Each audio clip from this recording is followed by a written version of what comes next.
बूंदी किसान आंदोलन कितने नाम बताए थे मैंने? 2 बताए थे। और खुद एक है कितने नाम हो गए बूंदी किसान आंदोलन के? कौन कौन से? अभी रुक जाओ, मुझे समझ आना चाहिए। बरड़ और बरड़ क्यों कहते हैं? वो कह रहा बरड़ ऐसे कहते हैं। ये कौन सा बरड़ है? वो कह रहा बरड़ इसलिए कहते हैं। बरड़ किसान आंदोलन यानी जो किसान थे बूंदी में आंदोलन करने वाले क्षेत्र का कहते हैं। आपको क्या पढ़ाया जाता है? बूंदी किसान आंदोलन का नेतृत्व करता कौन था? रामनारायण चौधरी नहीं, नेनूराम। लेकिन मैंने आपको नई लाइन लिखाई है, देखो बबरलाल। क्यों बबरलाल सोनी क्यों पढ़ते हैं? क्योंकि किसान कहाँ के थे? बरड़ के। उन्होंने आवाज किसके नेतृत्व में उठाई? बबरलाल सोनी के नेतृत्व। क्या कारण था बूंदी किसान आंदोलन का? ला का क्या अर्थ है? भाग क्या है? बिना पैसे के राजकुमार की शादी पे कौन सा है? किसानों की बेटी की शादी पे युद्ध के टाइम अगर कोई महिला दूसरी शादी करेगी तो कौन सा है? जागीरदार राजा को देगा तो छटून कटी फसल पे, कटी फसल पे। तो यार तुम तो कह रहे हो तुम्हें कुछ नहीं आता। ये गेट लगा दो एक बार, ये बार बार को पता चल जाएगा अंदर क्या चल रहा है। और ये बह लोगों के बाहर वाले लोगों के बह रहना चाहिए, अंदर पता नहीं क्या चल रहा है, किसी को पता नहीं चलना चाहिए। इसमें से देखना चाहिए, प्रेमियों को कुछ नहीं देखना चाहिए। अब बूंदी किसान आंदोलन पढ़ रहे थे, बूंदी किसान आंदोलन का कारण क्या बताया? अब अपने एक बार दिखा दो, ये तो बीच में छोड़ गया था ना मैं, ठीक है। अच्छा, राजस्थान का एक ऐसा किसान आंदोलन जिसमें किसानों के अपराधी को सजा दी गई, ठिकानेदार कौन था? घटना कब की है? 21 जून 1900, ठीक है। ये चीज आपको आती है। बिचौलिया खूब सारा लंबा, इसलिए टाइम वेस्ट नहीं करेंगे बिचौलिया में। तो रिपीट करवाने लग गया तो 15-20 मिनट जाएंगे, टाइम कम है, आपको सिलेबस भी करवाना है, ठीक है। आगे चलते हैं। अच्छा, बूंदी में नेतृत्व करता किसको बताते हैं अपन? नेनूराम शर्मा को। लेकिन बरड़ क्षेत्र के किसान किसके नेतृत्व में आवाज उठाते हैं? लेकिन मैंने बताया स्थानीय आंदोलन का नेतृत्व करता स्वामी नित्यानंद। कौन था? अच्छा चलो ये बताओ, बूंदी में अपन बूंदी किसान आंदोलन पढ़ रहे हैं, उसका लास्ट स्टेप रह गया बूंदी किसान आंदोलन का। ये मैंने लिख दिया बूंदी किसान आंदोलन। ये देखो एक बार, ये आंदोलन है, जगह नहीं है क्या? बैठ जाओ देखो। अच्छा चलो एक स्टेप मुझे आप सारे लोग बताएंगे। बरड़ क्षेत्र के किसान है, इसके बाद बूंदी में किसान आंदोलन का नेतृत्व करता कौन है? नेनूराम शर्मा। नेनूराम शर्मा ने किसानों से पूछा, भैया आपको आंदोलन सफल चाहिए, सफल चाहिए, तो किसान क्या कहेंगे? किसानों को आंदोलन करना है, सफलता के लिए तो करना है। किस चीज के खिलाफ आंदोलन था? किसके खिलाफ था? लागबाग के खिलाफ। अच्छा, लागबाग माफ करवानी है, इसलिए नेतृत्व किसको दिया? नेनूराम शर्मा को। नेनूराम शर्मा ने कहा देखो मैं आंदोलन तब सफल करवा सकता हूं जब आपकी संख्या ज्यादा हो आवाज उठाने वालों की, कि किसान जितने ज्यादा होंगे आवाज उठाने वाले, आंदोलन उतना ही सफल होगा। अब आंदोलन में किसान इकट्ठे कैसे हो सकते हैं? तो मैंने आपको लास्ट में एक चीज लिखाई थी, नेनूराम शर्मा ने 4 जगह फिक्स की थी पंचायत के लिए, कि ये 4 जगह यहां पंचायत करनी है। चारों पंचायत स्थलों के नाम बताओ। डाबी, बरड़, ठीक है, बता दो। मुझे समझ में आ रहा है क्या? आपको क्या लगता है मुझे समझ में आया? आपने बोला तो मुझे समझ में आना चाहिए, तो मैं बताता हूं तुम्हें समझ में आता है। कितनी जगह फिक्स की? अब बोलो कौन कौन से? तीसरा बोलो, लम्बा को देखो। अब आगे चलते हैं। अभी पंचायतें, इन पे इन्होंने क्या किया? अब यार डीपली पॉइंट क्या बनेगा? 4 पंचायत स्थल फिक्स किए भाई, या मैंने आपको बता दिया। इस दौरान इनके द्वारा 4 पंचायत स्थल फिक्स किए, और 4 पंचायत स्थलों में मैंने आपको बता दिया, तो डाबी हो गया, एक हो गया गड़दड़ा, ऐसे लिखते हैं गड़दड़ा, ये तो कुछ और ही लिख जाएगा। देखो आप देखते रहना, क्योंकि हिंदी थोड़ी कभी कभी इधर उधर हो जाती है मेरी, इंग्लिश तो इधर उधर है, हिंदी भी हो जाती है। गड़दड़ा, लम्बा को, ये खतरनाक है। और एक कौन सा है? बरड़। इस 4 जगहों को फिक्स किया, लेकिन इनको पता था अगर आपको गाइडेंस करने एक लीडर होता तो एक चीज काम आती, अगर सारी मुखिया हो जाएंगे तो शायद हमारी योजना विफल हो जाएगी। इसलिए नेनूराम शर्मा ने इन 4 पंचायतों का एक मुखिया नियुक्त किया, हल्ला बड़क। कौन सा बड़क है? हल्ला बड़क।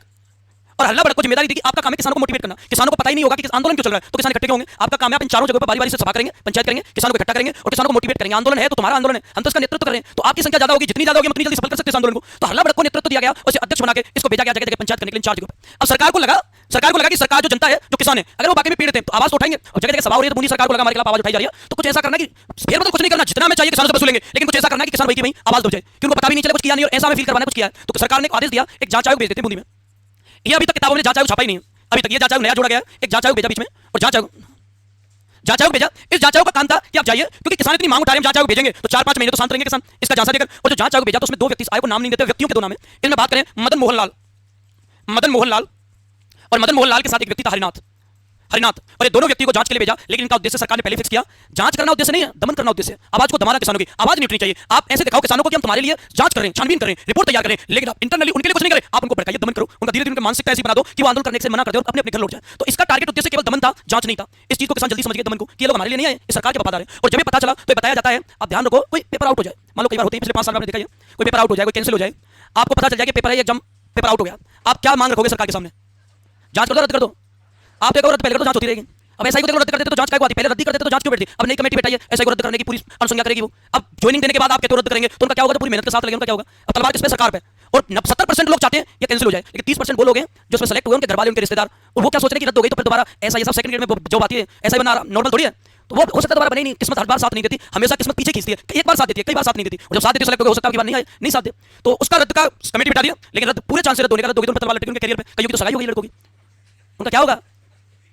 ससुराल वाले क्या कहेंगे? टाइम से खबर आ गई। अब तो जिनकी शादी हो ऐसा ही दिसंबर में शादी, किसी नवंबर में शादी स्टार्ट हो रही है, वो रोक देंगे, अभी सब लेट ले जाओ थोड़ा सा, देख तो ले, ऐसा ही बना रहेगा या अभी अल्प समय का ऐसा ही रहेगा। तो ये तो फाइनल होगा अभी। तो आप क्या करोगे? जैसे पेपर आउट हो जाए, आप क्या करो? सरकार से की मांग रहेगी, रद्द कर दो। यहाँ मांगे किसकी मानी जाती है? पूरी सरकार के द्वारा 2 ग्रुप है, एक पुरुषों और महिलाओं का। एक साइड से 100 महिला इकट्ठी होकर अपनी मांग लेके, एक साइड 100 पुरुष जाए इकट्ठे होकर मांग लेके, किसकी पहले सुनी जाएगी? क्यों? ये धरती के लोग नहीं है, ये कोई विलुप्ति वाली वो प्रजाति, ये पुरुष सीधे, ये प्रजाति पुरुषों की वैसी सीधी बोली वाली है। पहले होते थे खतरनाक पुरुष, आजकल खतरनाक नहीं है। अब इन पर टैग लग गया, अच्छा नहीं है, कोई कोने में बैठा, क्या करे, जगह कोने में मिली है, अब आपको कोने के लोग अच्छे नहीं रहते, भाई कहां बैठे, उसको जगह कोने मिली है, ठप्पा लगा कोने में बैठा अच्छा नहीं है, आगे दर्जा ही नहीं है उनको बैठने का, पहले से फिक्स है कोने में जाना है तुझे, वो बेचारा चुपचाप जाकर डेली में बैठ जाता है, पहले आ जाता फिर वहीं बैठ जाता है, उसके तो पीछे बैठने में टैग लग गया अच्छा नहीं है, मुझे पता है, अच्छा 2-3 दिन आगे बैठा था, 2-3 दिन आगे बैठा के भी देखा था, अब वो दोनों बैठते हैं उसके पीछे नहीं, आगे दीवार के पीछे तो दिखेगा ही नहीं, उन्हें पता जो देखना है आगे पीछे तो है ही नहीं, तुम्हारी समस्या पीछे भी देखना है, साइड में भी देखना है, उनके एक ही क्षेत्रफल आगे देखना है। तो पहले पुरुषों की सुनी जाती है महिलाओं की, पुरुषों जब पुरुष आते हैं इकट्ठे होकर तो सरकार 1 मिनट भी नहीं सोचती लाठीचार्ज करने से पहले, पुरुष है कुटाई कर दो उनकी, फोड़ो इनको, पुरुष पर लाठीचार्ज करने से पहले नहीं सोचती सरकार, महिलाएं करके बैठी हैं तो महिलाओं पर लाठीचार्ज करने से पहले सरकार को 10 बार तो अनुमति लेनी पड़ती है, साहब देखो पहले टच करके देख ले, कोई विरोध नहीं होगा, कई बार तो लाठी लाते महिलाओं की तरफ लाते रास्ते में रोक लेते हैं, एक बार पूछ लेते आगे ले जाएंगे, तो सबसे ज्यादा मांग किसकी सुनी जाती है, महिलाओं की। तो यहाँ पुरुष आंदोलन तो कर रहे हैं पंचायतों के सारे, लेकिन पुरुषों का कोई रेस्पॉन्स बहुत ज्यादा निकल के नहीं आ रहा, तो महिला थी अंजना देवी चौधरी। अब ये आजकल क्वेश्चन आ रहे हैं कौन से आंदोलन से संबंधित कौन सी महिला है, कि अंजना देवी चौधरी का संबंध राजस्थान के कौन से आंदोलन से, अंजना चौधरी लिखती देवी बाद में लगा लेंगे, लिखेंगे ना, समझ जाना। तो अंजना चौधरी के नेतृत्व में यहाँ महिलाओं ने नेतृत्व किया, यहाँ नेतृत्व किया महिलाओं का। अब स्टेटमेंट क्या बनता है कि अंजना देवी चौधरी का संबंध राजस्थान के कौन से आंदोलन से, क्योंकि सारे के सारे पेपर बनाने वाले पुरुष हैं और पुरुषों को पूछ ही नहीं रहे पेपर में, सारे के सारे महिलाओं को पूछते हैं, तो आपको महिला याद करनी है। तो अंजना देवी चौधरी का संबंध कौन से आंदोलन से, तो बूंदी किसान आंदोलन में महिलाओं का नेतृत्व अंजना देवी चौधरी ने किया। लेकिन मैं आपको बताऊं कि एक लिमिट तक सरकार महिलाओं को मानती है, एक लिमिट क्रॉस होने के बाद फिर सरकार महिलाओं पर भी लाठीचार्ज करवाने का अधिकार है। तो जब इन्होंने धरने दिए, जगह जगह धरने दिए और जगह जगह धरने दिए, तो बूंदी सरकार ने इन पर भी लाठीचार्ज का आदेश दे दिया। और जब इन पर लाठीचार्ज का आदेश दिया तो बताते उस समय हमारी संस्था बताई थी, मैंने आपको राजस्थान सेवा संघ, थोड़े अपन पढ़ने की स्पीड बढ़ाएंगे क्योंकि टाइम कम है और मसाला ज्यादा, आपको पता ही पड़ने का, थोड़ी स्पीड बढ़ाएंगे, डेली में आपको इधर उधर की बातें बताता हूं, वो कम रहेंगी। देखो तो एक संस्था है राजस्थान सेवा संघ, और राजस्थान सेवा संघ कब बनाई गई थी, किसने बनाई, तो जनरल चीजें तो मैं आपको रटाता हुआ चल रहा हूं इसलिए। तो ये विजय सिंह पति ने कहां बनाई थी, वर्धा में, अजमेर कब लेकर आए, अजमेर मुख्यालय बनाया, इसका काम था राजस्थान के आम लोगों की आवाज उठाना। तो इन्होंने क्या किया, इनका जो जांच आयोग काम कर रहा था तो राजस्थान सेवा संघ ने 2 व्यक्ति भेजे जांच के लिए, ये फ्री था, सब जगह इसी को भेजते थे, रामनारायण चौधरी, ये बेचारा दुखी हो गया, जहां जाना रामनारायण जी को जाना, इन्होंने कहा एक और भेज दो, तो दोनों को भेज दिया। सत्यवक्त कितने जांच, राजस्थान सेवा संघ ने जांच के लिए कितने व्यक्ति भेजे, एक रामनारायण चौधरी, और इन्होंने जांच की किसानों की समस्याओं को जाकर किया, उन्होंने पर्चे बंटवाए पूरे बूंदी में, पर्चे निकलवाए और पर्चों में एक टाइटल डाला, बूंदी राज्य में महिलाओं पर अत्याचार, और पूरे बूंदी कोटा आसपास के सारे इलाकों में बंटवा दिया कि बूंदी राज्य शाम के टाइम जीव चिपकती है ना, तो बूंदी राज्य में महिलाओं पर अत्याचार, इन दोनों ने पर्चे बंटवाए और जगह जगह पर्चे बंटवाए गए। और ये बताते इस पूरी प्रक्रिया में हमारा एक ही आंदोलन पड़ रहा है, कौन सा, बूंदी, आधा अपन पर्चे गए, आधा शेष रह गया। मैंने आपको बताया कि यहाँ नैनूराम शर्मा के कहने पर कितनी पंचायत स्थल फिक्स किए गए, 4, पहला कौन सा है, दूसरा, तीसरा, चौथा, अध्यक्ष कौन है, सरकार ने कन्वेंसिंग आयोग भेजा, करना कुछ नहीं है, बस गुमराह करना है, और गुमराह करने के लिए आयोग मदन मोहन लाल, और लेकिन इनका उद्देश्य क्या है, दमन करना। तभी महिलाओं ने नेतृत्व में किसके नेतृत्व में आंदोलन कर दिया, और इस दौरान राजस्थान सेवा संघ ने 2 व्यक्ति भेजे, रामनारायण चौधरी, और इन्होंने पर्चे बंटवाए बूंदी में महिलाओं पर। तुरंत बूंदी सरकार ने आदेश दिया, दोनों को यहां से निकालो, दोनों व्यवस्थाएं बिगाड़ रहे हैं और किसानों को भड़काने का काम कर रहे हैं, दोनों को यहां से निकाल दिया। निकालने के बाद अब कोई ऑप्शन नहीं है, और कोई ऑप्शन नहीं है तो हमारा तो एक ही टारगेट है, पंचायत करना है, किसानों को मोटिवेट करना है। कितनी जगह करना है, 4। अब नंबर था उस समय पंचायत का डाबी में, और डाबी नाम की जो जगह गांव था, और डाबी में गोलियां चली थी, इसलिए डाबी गांव से क्या बन गया, कांड। अब तक तो गांव था, लेकिन जैसे गोली चली तो क्या बन गया, कांड। और एक घटना है 2 अप्रैल 1923, कल गोविंदपुरा कांड करवाया था, 13 जुलाई 1923। इन दोनों की डेट इसलिए इंपोर्टेंट है, नीमूचाना, गोविंदपुरा और डाबी, तीनों की डेट इंपोर्टेंट है। कूदन कांड करवाऊंगा मैं आपको 25 अप्रैल 1935, 4 की डेट आपको याद करनी है, 4 इंपोर्टेंट डेट, बाकी आपकी डेट कहीं याद नहीं करनी बाकी। अब हमें पता है पंचायत तो इन 4 में से एक में होगी, तो नंबर था डाबी का, और डाबी में पंचायत हुई, किसान इकट्ठे हो गए 2 अप्रैल 1923 को। सरकार ने कहा जब जब किसान इकट्ठे होते हैं सरकार के खिलाफ योजना बनाने के लिए इकट्ठे होते हैं, इसलिए सरकार ने घोषणा कर दी बूंदी में किसानों की पंचायत नहीं होगी, कहीं सभा नहीं होगी, कहीं इकट्ठे नहीं होंगे, कहीं विचार विमर्श नहीं करेंगे, सब पर रोक लगा दी। किसानों ने कहा इकट्ठे नहीं होंगे तो प्लानिंग कैसे होगी, प्लानिंग नहीं होगी तो आंदोलन कैसे होगा, और आंदोलन नहीं होगा तो हमारा दमन चक्र रुकेगा कैसे, हम अपनी मांगे मनवाएंगे कैसे। इसलिए सरकार अपना काम कर रही है, हम अपना काम करेंगे, हमारा काम पंचायत करने का, सरकार का काम रोकने का, वो अपना काम करेगी, हम अपना काम करेंगे। सरकार के आदेश के अकॉर्डिंग हम रोक नहीं सकते, हमें लाख बाग से मुक्ति चाहिए, सामंती शोषण से मुक्ति चाहिए, जिस कारण से बताते पंचायत हुई। और पंचायत में पहुंच गया पुलिस अधीक्षक इकरार हुसैन, इकरार हुसैन पहुंच गया, और इकरार हुसैन ने किसानों को पंचायत छोड़कर जाने के लिए कहा। किसान भिड़ गए कि हम नहीं जाएंगे छोड़कर, तो इसने कहा इकरार हुसैन अगर नहीं जाओगे तो हमें और हथकंडे अपनाने पड़ेंगे। किसानों ने कहा गांव हमारा, और जो पंचायत की जगह वो हमारी, किसान हमारे, जनसंख्या हमारी, हमारा मन करेगा हम जो करेंगे। जिस पर इकरार हुसैन भीड़ को कंट्रोल देकर करवा देता गोलीबारी, और गोलीबारी में 2 किसान मारे गए, या एक का नाम था नानक भील और देवलाल, एक था देवलाल गुजर। इसमें झंडा गीत गा रहे थे नानक भील, और नानक भील का जो झंडा गीत था वो गाड़ा राजो रे मर्दा, गाड़ा रजो, ये हाड़ौती भाषा में गाड़ा राजो रे मर्दा, गाड़ा रजो रे, क्योंकि जो सभा आ रही थी वो सभा केवल गोलीबारी करवाने आ रही थी कि सभा मायने घुस जाएगी अन्ना या की फौज, तलवारें चलेंगी, भाले चलेंगे, गोलियां चलेंगी, फिर भी डरना नहीं है, क्योंकि एक दिन जो डटा रहा है उसी की विजय होती है। तो गाड़ा राजो रे मर्दा ये गीत गाया गया था, जिसे झंडा गीत की संज्ञा दी गई, जिसको गाते हुए कौन मरता है, नानक भील, और इसकी याद में माणिकलाल वर्मा ने गीत गाया था अर्जी शीर्षक से। कौन से शीर्षक से, अब मुझे बात बताओ, सारे लोग जो गोली चलाएगा किसानों को मारेगा, सजा का हकदार तो ये भी गोली चलाई है, इसलिए किसानों ने मांग की कि आपको जांच करवानी चाहिए। इकरार हुसैन सजा का हकदार है, दोषी है। तो एक मीटिंग बैठेगी, राम प्रताप, भैरवलाल, पृथ्वी सिंह नाम के 2-3 व्यक्ति भेजे गए। उन्होंने कहा कि इकरार हुसैन की गोली सेल्फ डिफेंस में थी, अगर वो गोली नहीं चलाता तो किसान इकट्ठे होकर इकरार हुसैन को मार देते, कर्मचारियों को जिंदा नहीं छोड़ते, लाठियां लेकर उनका हमला करने वाले थे। तो सेल्फ डिफेंस में आत्मरक्षा में गोलियां चलाई गई हैं, जिसे आत्मरक्षा में गोली चलाना अपराध की श्रेणी में नहीं आता है, इसलिए इकरार हुसैन निर्दोष है, सजा का हकदार नहीं है, इसलिए इसको क्या घोषित कर दिया गया। कल मैंने आपको बेंगू में भी नोटिफिकेशन लिखाया था कि यहाँ की जो सभा है वो बोल सभी संस्था के समान है, जो किसानों को कर ना देने पर राजी करती है, उकसाती है, जिसके कारण जो अमृतलाल और ट्रेंच कर वसूले गए तो किसानों ने आक्रमण कर दिया, जिसके कारण ट्रेंच को गोलीबारी करवानी पड़ी, और आत्मरक्षा में की गई गोलीबारी दोष या अपराध की श्रेणी में नहीं आती, तो वो भी निर्दोष है। क्या किसानों को मारने वालों को सजा दी जा रही है क्या? नहीं। तो राजस्थान का एकमात्र किसान आंदोलन जिसमें किसानों के अपराधी को सजा दी गई, जयसिंहपुरा, वहां जांच आयोग बताया था मैंने, एफएस यंग आयोग, कौन सा आयोग बताया था, एफएस यंग आयोग। तो एक प्रक्रिया है, बहुत ज्यादा टाइम नहीं लगाना अपने को, कम टाइम में चीजें कवर करनी, लेकिन बहुत सारी चीजें में। तो अपन ये ध्यान रखेंगे जगह कितनी फिक्स है, 4, बीच में कहते हैं आंदोलन, अध्यक्ष कौन बनाया, जांच आयोग कौन सा है, मदन मोहन लाल हरिनाथ, और महिलाओं का नेतृत्व है राजस्थान सेवा संघ ने कितने लोग भेजे, 2, रामनारायण चौधरी और पानी की बोतल सत्यवक्त। और अगर हम बात करें कांड कब हुआ था भाई, अरे कब कांड, तुम कब करवाओगे कांड, अरे झंडू ये 2 अप्रैल को, मैं कहूंगा तब होगा कांड, यार हो चुका है कांड 2 अप्रैल 1923 को। कहां हुआ था कांड, कितने मरे, नानक भील और गोलीबारी किसने करवाई, खत्म, क्लोज मैटर। बस एक नोट लगा लो, कल से आगे 2-3 लाइन लगी थी बस। पंचायत का नाम लिखवा दिया हमने, है ना, तो नीचे नोट लगाओ, चारों पंचायत स्थलों का अध्यक्ष।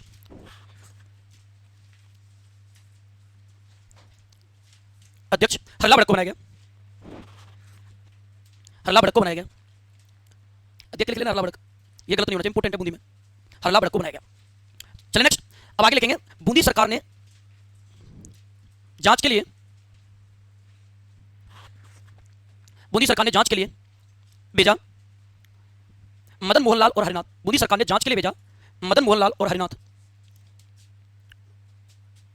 ठीक, मदन मोहन लाल और हरिनाथ, जिनका उद्देश्य दमन करना था।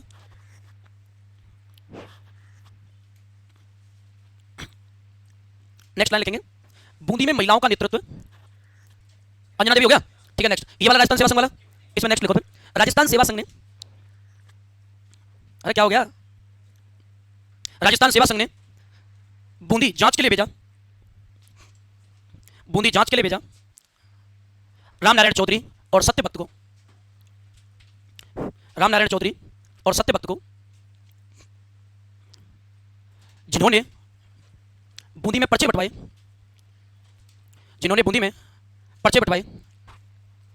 इनवाइटेड कोमा में लिखना बूंदी राज्य में महिलाओं पर अत्याचार। बूंदी राज्य में महिलाओं पर अत्याचार।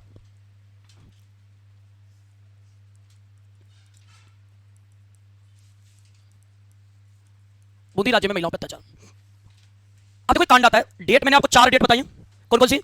गोविंदपुरा कांड, डाबी कांड, नीमूचाना कांड, कूदन कांड। 4 डेट अपने को याद करनी है। लास्ट में फॉर्मेट बनाऊंगा आंदोलन खत्म होने के बाद, गोली चलाने वाला और कांड का टाइम, कौन से आंदोलन संबंधित है वो 2 मिनट में आप याद कर सकते हो पेपर से जस्ट पहले। चलिए आगे देखते हैं। डाबी कांड में क्या होगा ये तो बताओ। पंचायत होगी, क्यों होगी पंचायत? अरे झंडुआ पंचायत स्थली वही था, और कहाँ होगी? 4 ही जगह तो फिक्स की गई थी, यहाँ पंचायत करोगे, कितनी फिक्स की गई थी? उनमें डाबी था क्या? तो पंचायत करने का नंबर कहाँ है? कब हुई थी? गोली किसने चलाई? इकरार हुसैन ने। कितने मारे गए? 2। कौन कौन से? नानक व्हील और, ठीक है। इस घटना को लिखो, इसमें पॉइंट डालेंगे। घटना में लिखना डाबी गांव में किसानों द्वारा पंचायत आयोजित की गई, जिस पर पुलिस अधीक्षक इकरार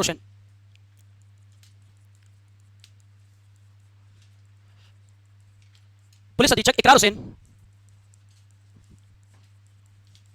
ने गोलीबारी करवा दी, जिसमें नानक व्हील और देवलाल गुजर मारे गए।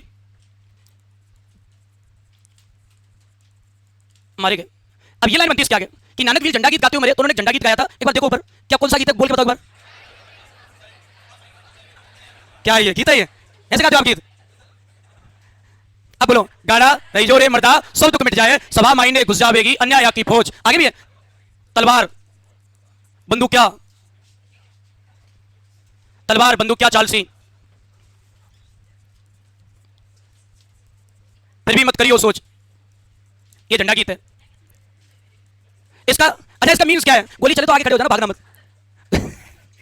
खड़ी रहना, गोली चल जाए कोई बात नहीं, मर जाओ, फिर मरने का फिर खड़े हो जाओ, दोबारा फिर चलेगी। तो भागना नहीं है, क्योंकि किसी सरकार को झुकाने के लिए आपको वहां अड़ी रहना जरूरी है, क्योंकि सरकार तभी झुक सकती है जब उनकी गोलियां आपके सीने पे लगे। हो सकता है आप बात ना मनवा पाओ, आपको गोली लगे, आपकी मृत्यु हो जाए, लेकिन आप आने वाली पीढ़ियां और आपके पीछे जो रह जाएंगे, उनकी जो मांगे हैं वो जरूर सफल हो जाएंगी। तो भागना नहीं है, बलिदान हो सकता है, लेकिन आप अपने उद्देश्य में सफल हो सकते हैं। कई बार आपने बलिदान करना ही पड़ता है। तो गाना है, इसके बाद नानक व्हील की याद में कौन सा शीर्षक से गीत गाया गया? अजी शीर्षक। तो ये इंपोर्टेंट है थोड़ा। और कल मैंने परसों गीत और याद करवाया था आपको, मान में बाड़ा राणा प्रजा पुकारे रे, रूस जार को पतो ना लागो। ये तो रटा हुआ है ना। किसका गीत है? प्रज्ञा चक्षु भंवरलाल स्वर्णकार। कौन से आंदोलन में? बिचौलिया। तो ये चीज आती है, आपको पहला शब्द का लास्ट कर दिया जाता है गीत किसके द्वारा गाया गया। अब यहां बात आती है कि यहां अर्जी शीर्षक से किसकी याद में गीत गाया गया? नानक व्हील। तो नोट में लिखो एक लाइन। हाँ, ये गीत लिख रहे हो? हाँ लिखो, बंदूक चलवाओ। कोई बात नहीं, किसको याद किसको रहता है? अब ये याद रहेगा, वो मैंने आपको रटाया था, क्योंकि इसके चांस कम है, उसके चांस ज्यादा है, इसलिए याद करवाया था वो गीत। दोनों ही है ये भी। ये आप ये देख के पहचान लो, बाकी ध्यान रहना है। कहीं ये लिखा मिल जाए बस हो गया काम। तो 2-3 फिक्स शब्द याद कर लो, बस काम हो जाएगा। मुझे गाने, मेरा तो गला वैसे ही खराब है, तुम तो खूब सुरीली आवाज वाले लोग। क्या कि पहले की आवाज ठीक रहती थी, पढ़ाते पढ़ाते ना आवाज भारी हो जाती है, और तो इतनी खराब हो चुकी है, मैं ही नहीं कई बार मैंने रिकॉर्डिंग करके अपनी आवाज सुनता हूं, मैं नहीं पहचानता कौन बोल रहा है। ऐसी समस्या हो गई है। क्योंकि क्या पहले जब पढ़ते हैं ना स्टूडेंट, टाइम होता है तो गाने गीत गाने का शौक रहता है। तो एक दिन मैं घर गा रहा, उस दिन के बाद मैंने सन्यासी ले लिया गीत गाने से। मैं घर बैठा हुआ था और सुबह सुबह का टाइम, सुबह लगभग 8 बज रहे थे। 8 बजे अकेला, मुझे नहीं पता था कोई आसपास है। मेरी भतीजी है 5-6 साल की, वो साइड में बैठी थी, मुझे पता था ये तो भाई कुछ रेस्पॉन्स तो देगी नहीं, तो मैं ऐसे गाना गाने लगा। आवाज खराब हो गई थी, गाना गाया तो उस दिन मुझे फील हुआ कि आज के बाद नहीं गाना है। तो उसने सुना, सुनने के बाद दौड़ती हुई गई मम्मी के पास, उनसे कहती बस इनको मना कर दो, आज के बाद मैं सहन नहीं कर पाऊंगी इस आवाज को, बस बहुत हो गया। उस दिन के बाद सन्यासी ले लिया, नहीं हाथ ही जोड़ दिया, गाना ही नहीं गाना। इतनी बेइज्जती 5 साल की बच्ची इतनी बेइज्जती करके बस, हाँ वही ऐसे बोल गई। उस दिन के बाद मैं सन्यासी ले लिया। फिर अब तुम कहोगे तो भी कोई फर्क नहीं पड़ेगा। देखो ये बन गया क्या, नोट पे लिखो लास्ट में बंदूक। अच्छा करियो सोच, फिर भी मत करियो सोच, फिर मत, वो संस्कृत में लिखा हुआ है। तो आपको 5-6 घंटे ऐसे ही थोड़ी निकलेंगे, आप ऐसे निकलेंगे पढ़ाते पढ़ाते। कम टाइम के हिसाब से पढ़ाया जाता है, लंबे टाइम के हिसाब से पढ़ाया जाता है। अरे नोट पे पहुंच गया क्या, नोट पे लिखो माणिक्यलाल वर्मा ने, माणिक्यलाल वर्मा ने नानक वीर की याद में, नानक वीर की याद में अर्जी शीर्षक से गीत गाया।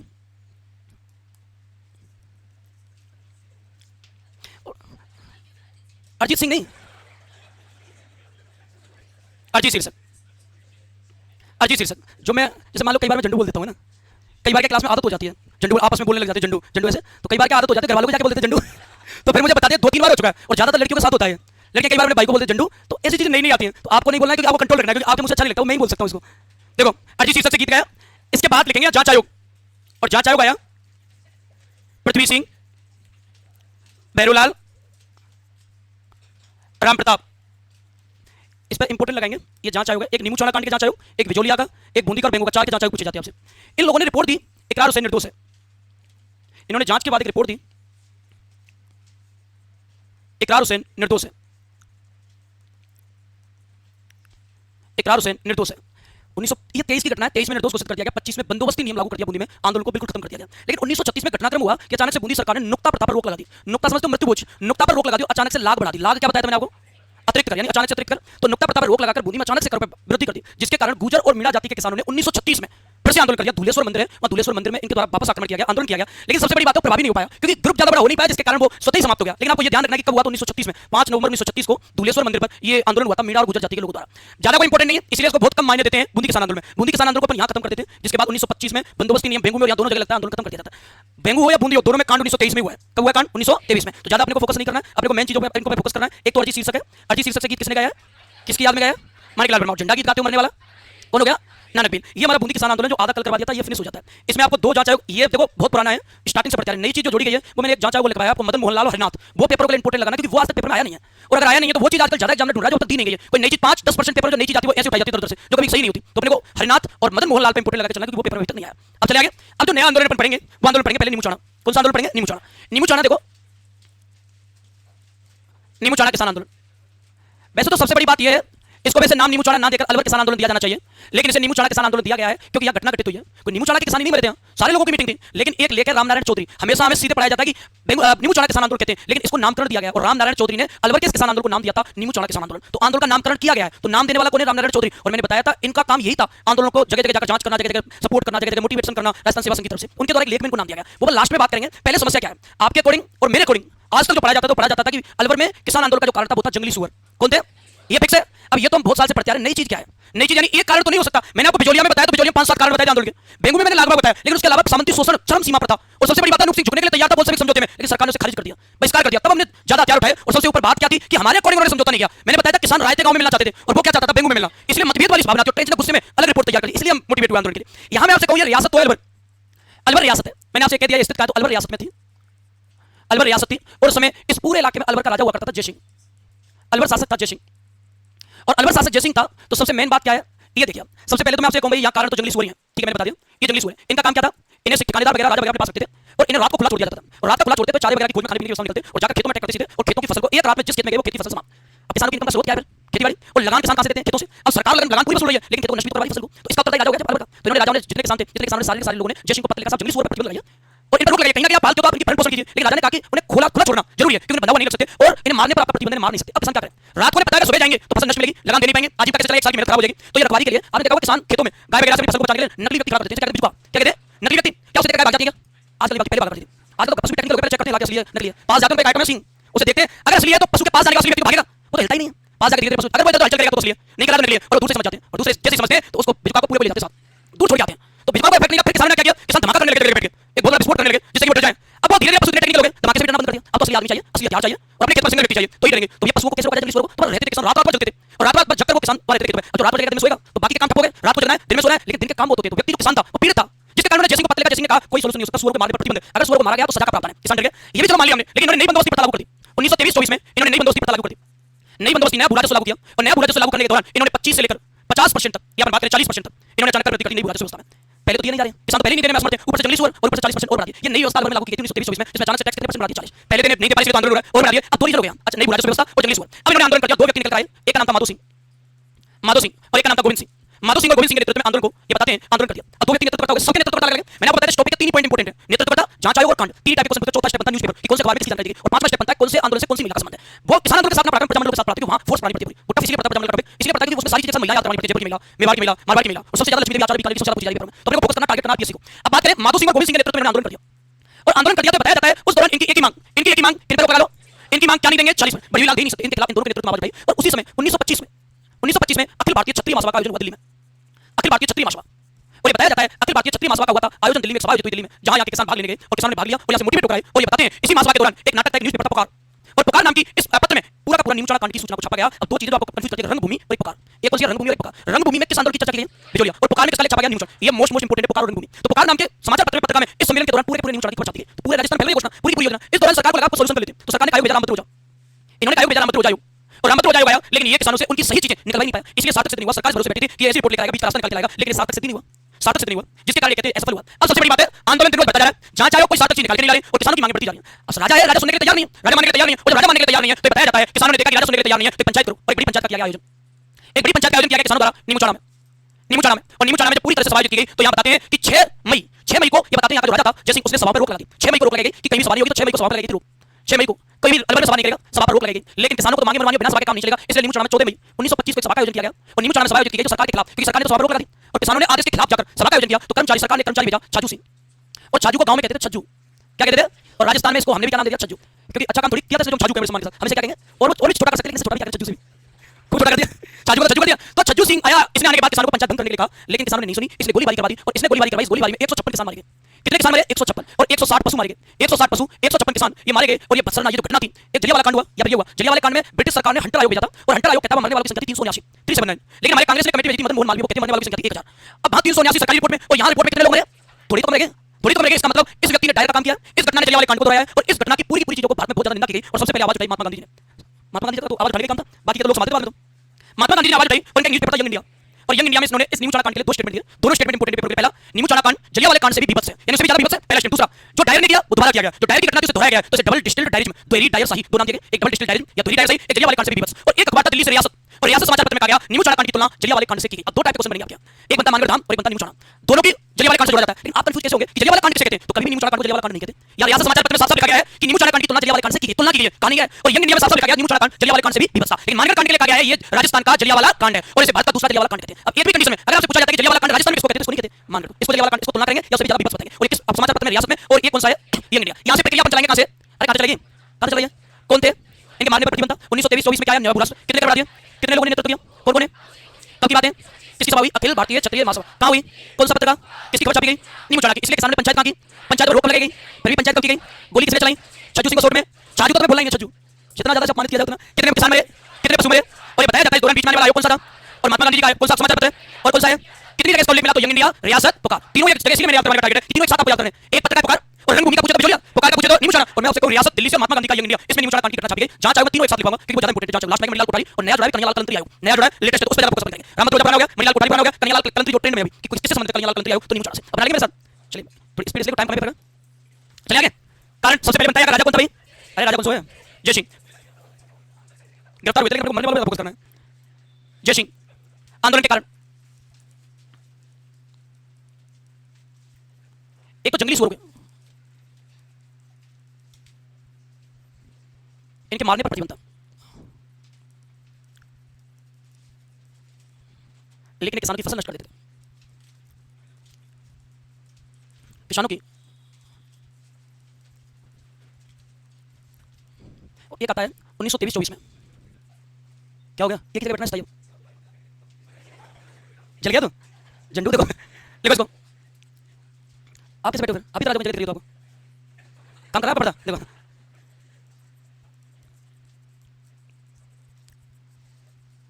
कितने परसेंट कर बढ़ा देगा? 40%।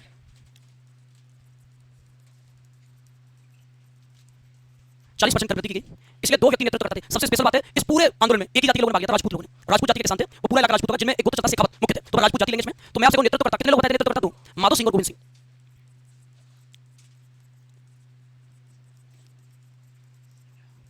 और मेन इंपोर्टेंट है किसानों की जाति, राजपूत, शेखावत, किसान। सबसे पहले जांचा हुआ राम मंदिर आयोग, कोई रिस्पॉन्स नहीं निकला, कोई रिजल्ट नहीं दिया, तभी तो कार्रवाई हुई। ना तो किसानों की तरफ से ना सरकार की तरफ से कोई उसका एजेंडा था। लेकिन सबसे मेन बात क्या है? सबसे मेन बात है, एक सभा बताई थी राजस्थान अखिल भारतीय क्षत्रिय महासभा, कहां हुई थी? दिल्ली में। कहां हुई थी? दिल्ली में। ये आप ध्यान रखोगे।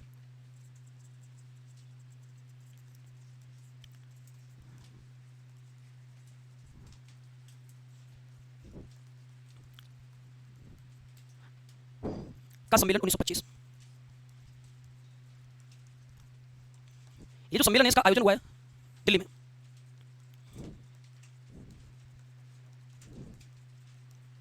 जहां लगभग किसान भाग लेने गए और मोटिवेट होते इस आंदोलन की। और यही मैंने आपको पत्रिका बताई थी, पुकार। इस दौरान ये पत्रिका बताई थी, पुकार। उस पुकार पत्रिका में न्यू चाणक्य की पूरी समस्याओं को लिखा गया था, जिसके कारण एक तो देखो, ये अखिल भारतीय पूरे नेशनल लेवल की संस्था होगी। अगर इसमें खबर छपती है तो पूरा नेशनल लेवल का, राष्ट्रीय लेवल का मुद्दा बन जाएगा। तो लोगों तक पहुंचाना कि न्यू चाणक्य क्या समस्या है, भारत के सारे लोग जाने, भारत के कोने-कोने में सूचना जानी चाहिए। और इसमें जो विशेष है, इसमें अलवर के किसान भाग लेने गए, क्योंकि दिल्ली और अलवर में ज्यादा डिस्टेंस नहीं है, इसलिए चले जाते हैं। अलवर के किसान ने भाग लिया।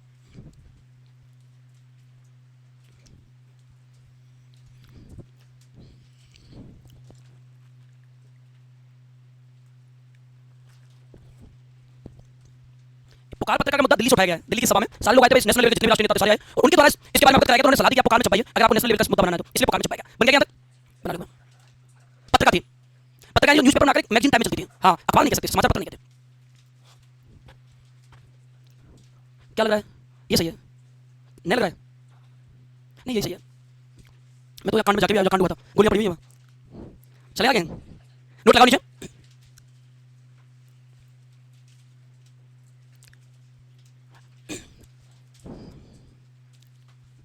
चले नोट में लिखो। पुकार नामक पत्रिका में, पुकार नामक पत्रिका में, पुकार नामक पत्रिका में नीमू चाणा की समस्याओं को छापा गया। पुकार नामक पत्रिका में नीमू चाणा की समस्याओं को छापा गया। और रंगभूमि का संबंध किससे बताया मैंने आपको जोड़ लिया। वो फिक्स से सारी चीज, पुकार और रंगभूमि में कंफ्यूज होती है बस। ठीक है। अब जब तक बीच में ओझा आयोग आया, रामभद्र आयोग 7 मई को आया, 6 मई को सभा पर रोक लगाई, 7 मई को आयोग आया, 14 मई को कांड हुआ नीमू चाणा का। तो मई की घटना सारी। अब बात करें तो नीचे आप आयोग के तहत चलेंगे तो नेक्स्ट लिखेंगे अगली लाइन में, अलवर सरकार ने जांच के लिए, अलवर सरकार ने जांच के लिए रामभद्र आयोग, आराम से, कोई बात नहीं, मौसम ही ऐसा है यार, चेक करिए, रोक भी कोई नहीं सकता, आपका कंट्रोल नहीं होता है। साइंस कहते हैं चेक करिए तो जैसे वैसे होनी चाहिए, बस रोका मत करो। अगर रोकोगे तो धमाका पता नहीं इकट्ठा होता कितना बड़ा धमाका होगा। तो बुंदी अलवर सरकार ने जांच के लिए रामभद्र आयोग भेजा। कितना खतरनाक हो सकता है धमाका, अनुमानित नहीं है इसका। रामभद्र आयोग भेजा, लेकिन वह सार्थक सिद्ध नहीं हुआ। अलवर सरकार ने जांच के लिए रामभद्र आयोग भेजा, लेकिन वह सार्थक सिद्ध नहीं हुआ। अब करवा देते कांड। देखो नीमू चाणा कांड, इसकी डेट इंपोर्टेंट है, 14 मई 1925। मैंने आपको बताया था आयोग आया, 6 मई को सभा पर रोक लगा दी थी, 6 मई को रोक लगेगी थी। और रोक लगाने के बाद भी अब किसान अगर पंचायत करेंगे तो रूल्स रेगुलेशन तोड़ के करेंगे, और वो सरकार के तहत ही माना जाएगा अपराध है। क्योंकि हमने जैसे कोविड था, कोविड में सरकार ने घोषणा कर दी कोई घर से बाहर नहीं निकलेगा 5 बजे बाद, वो अपराध माना जाएगा। फिर भी लोग निकल जाते थे, फिर कैमरा में घूमते थे, पत्रकार वाले, समाचार प्रेस वाले, वो फोटो खींच ले जाते थे। कोई भी ऐसा कोई काम से निकला इमरजेंसी, फिर भी वो दूसरे दिन सिर पे घूमते हुए लॉकडाउन की तजियां उड़ाते हुए, जबकि कोई व्यक्ति काम से निकला इमरजेंसी हो सकता है, लेकिन उनका रिपोर्ट बनाने का काम है, घूमता दिखेगा तो तजियां उड़ाते हुए, लॉकडाउन के नियम तोड़ते हुए। तो यहाँ रोक लगा दी गई, फिर भी सरकार के खिलाफ जाकर किसानों ने गांव में पंचायत की नीमू चाणा गांव में, और गोलीबारी किसने की भाई? छज्जू। अब 3 चीजें एक साथ याद करनी है। बेंगू में गोली किसने चलाई, गोली में फ्रेंच किसने, और डाबी में किसने चलाई, रोशन, और नीमू चाणा कौन चलाएगा? छज्जू। तो 3 स्टेप से अपने को याद करने। यहाँ पंचायत हुई, छज्जू सिंह ने गोलीबारी करवाई, इसमें कितने लोग मारे गए थे? 156, और 160 पशु मरे, जिसके कारण छज्जू सिंह को राजस्थान का जनरल डायर भी कहते हैं। राजस्थान का डायर से कहते हैं छज्जू सिंह को। लेकिन मैं आपसे जलियांवाला कांड राजस्थान किसको कहते हैं? यही चीज मैं आपको सिखाने की कोशिश कर रहा हूं, कभी नीमू चाणा आंसर नहीं जाएगा। आंसर कौन सा जाएगा? तुलना पूछे तो नीमू चाणा, विपक्ष भी पूछे तो, लेकिन जलियांवाला कांड किसको कहते हैं? तो इसमें लिखो घटना लिखना। नीमू चाणा के किसान, नीमू चाणा के किसान नीमू चाणा गांव में एकत्रित हुए, जिन पर पुलिस अधिकारी छज्जू सिंह ओब्लिक छज्जू, पुलिस अधिकारी छज्जू सिंह ओब्लिक छज्जू ने गोलीबारी करवा दी। छज्जू सिंह ने गोलीबारी करवा दी, जिसमें 156 किसान और 160 पशु मारे गए। अब आगे देखो, आप इन लाइनों को बनाएंगे। राजस्थान का जनरल डायर, अच्छा जनरल डायर था कौन? जलियांवाला कांड में गोलियां चली, 382 लोग मारे। डायर 2 थे, माइकल ओ डायर और आर डायर। दोनों में अंतर माइकल ओ डायर ने आदेश दिया था और गोली चलाई थी आर डायर ने। गोली किसने चलाई? माइकल डायर तो भेजता है और आर डायर गोली चलाता है। तो मतलब मारने वाला कौन? माइकल है, आर डायर, आर डायर। लेकिन पीछे तो तकिया काम तो एक ही सब दोनों का सरनेम डायर। तो हम माइकल और आर को हमने जान ही नहीं दिया, हमने केवल एक चीज बता दिया डायर। तो बेटे ने तो खूब सारे डायर को 1-2 डायर है, 2-4 डायर मिल जाएंगे। तो उनके लिए डायर हमारे लिए तो पूरा डायर ही है काम को चलाने वाला जल्दी वाले कांड। और जब वो यहां से मार कर गया तो ब्रिटिश संसद की पीठ दबाई गई, उसे कहा गया था अंग्रेजों का शेर मान की तलवार, उसे मार दिया गया। 1 करोड़ रुपए से चंदा कटा के नाम दिया गया, तो अंग्रेजों का शेर है। ये तो पत्रकार में छपा तो ये पढ़ लिया व्यक्ति ने, उधम सिंह के परिवार से मरा था। और उधम सिंह ने कहा कि शेर कहते तो शेर को बताना पड़ेगा कि शेर भीड़ लेकर नहीं आता, शेर होता है तो घर में घुस कर मारता है। तो तुरंत उसने स्कॉलरशिप टेस्ट दिया, उसे एजुकेशन स्कॉलरशिप मिली, स्कॉलरशिप लेकर पहुंचा ब्रिटेन। एक ही टारगेट डायर मारना, उसे भी नहीं पता वो मारना है आर मारना है, वो भी कंफ्यूज था। वो मारना है उसे लगा कि डायर मारना है। हमारे तो डायर मिलते बेटे को 5-7 डजन डायर मिलते, अगले में डायर है वो स्कॉलरशिप लेके और पता किया डायर कहां है। तो जो आर डायर था 1927 में मर गया कैंसर से, जिसने गोली चलाई वो मर गया। लेकिन हमारे मामले में तो डायर बैठा हुआ था। अब वो पहुंचा 1940 में, डायर तो 13 साल पहले मर गया। तो उसने छानबीन की डायर कहां, तो उन्होंने कहा वो डायर तो नहीं, दूसरा मिल जाएगा। पर आज निकालिए वो तो मिलेगा, दूसरा मिल जाएगा। तो क्या कनेक्शन दोनों का? दोनों का कनेक्शन एक आदेश दिया, एक ने चलाई। तो एक डायर तो मिलेगा ना, मैं मारूंगा तो मुझे तो डायर से नफरत है। डायर मार के ब्रास निकाला तो पहुंच गया और पत्रकार बन के एक बुक लेके गया, पत्रकार बन के और पिस्टल लगा के लेके गया बुक में और वहां पहुंच गया, जाकर उसके बेडरूम में जाकर गोली मारी उन्होंने 1940 में। अब वो चाहता था भाग सकता था वहां से, मारने के लिए भागा नहीं, क्योंकि मुझे उनके हाउस ऑफ कॉमन्स की संसद में खड़े होकर कहना है, हमने कहा था अंग्रेजों का शेर तो डायर है, शेर को भीड़ लेकर नहीं आता, शेर के लाता जंगल में और मार के वही खड़ा रहता है। तो शेर केवल भारतीय मिट्टी में जन्म लेते हैं, घर में घुसकर मारते हैं। ये रणनीति हमारी पृथ्वी चौहान की देख लो, राणा सांगा की देख लो, राणा प्रताप की देख लो। शेर होता है जो खिलाता है, मार अपना काम करके खत्म करके अपना काम करके खड़ा रहता है। बेटा किसी मरने का भय तो है ही नहीं। तो जब से मारने के बाद लेकर अदालत में तो उसने सजा सुनाई, जज से पूछा गया कि तू भागा क्यों नहीं? उसने कहा भागा इसलिए मुझे बताना था कि तुमसे बढ़कर सवा शेर भारत में है। तुम भीड़ लेकर शेर की पार्टी धारण करके आकर शेर बनते और तुम्हारी सरकार, तुम्हारी पिस्टल, तुम्हारी लिफ्ट, तुम्हारा बेडरूम, तुम्हारी बेड, तुम्हारी गेट खोलकर मार दिया। कुंडी तुम्हारी खोलकर मार दिया। शेर तो वही है तुम्हारे घर आकर मारे। और मैं चाहता तो भाग सकता था, लेकिन भागा इसलिए नहीं, तुम्हें बताना था कि शेर भारत में जन्म लेते, ब्रिटेन में नहीं। फिर उसने कहा रोड में लग गया तो मारना तो आर डायर को, तो मर गया। फर्क ही नहीं पड़ता, हमारा फर्क ही डायर से पड़ता है। आर मरे, ओ मरे, डायर मार गए। अब देखा जाएगा हिसाब किताब, मेरा हिसाब बराबर है, मेरी फैमिली मरी थी और आपने उसे सम्मानित किया था। ये चीज सुन के पड़ा हुआ 40 लाख घटना को अंजाम दे दिया, मरने का कोई खौफ नहीं है, मुझे पता मरने का जिंदा मैं भी नहीं होगा। तो उसको फांसी दी गई। इंदिरा गांधी प्रधानमंत्री बनी तो एसपी को लाया गया लंदन से और जलिया वाले जो मैं भागे उसके किनारे पर उनका तुरंत अंतिम संस्कार किया गया। तो शेर कहां जन्म लेते हैं? भारत में। तो रियासत काल पड़ते हैं तो ऐसा होता खून खोलता है जो पढ़ने में। तो अभी क्या मॉडर्न पढ़ने में आंदोलन करेंगे, छज्जू लेकर आएंगे। तो राजस्थान का जनरल डायर कहते हैं इसको छज्जू सिंह, छज्जू सिंह, छज्जू सिंह। अब दो चीज स्टेटमेंट है नीमू चाणा कांड को लेकर, दो स्टेटमेंट, एक गांधी जी का और एक रियासत समाचार पत्र का। गांधी जी ने दो स्टेटमेंट दिए नीमू चाणा कांड के लिए।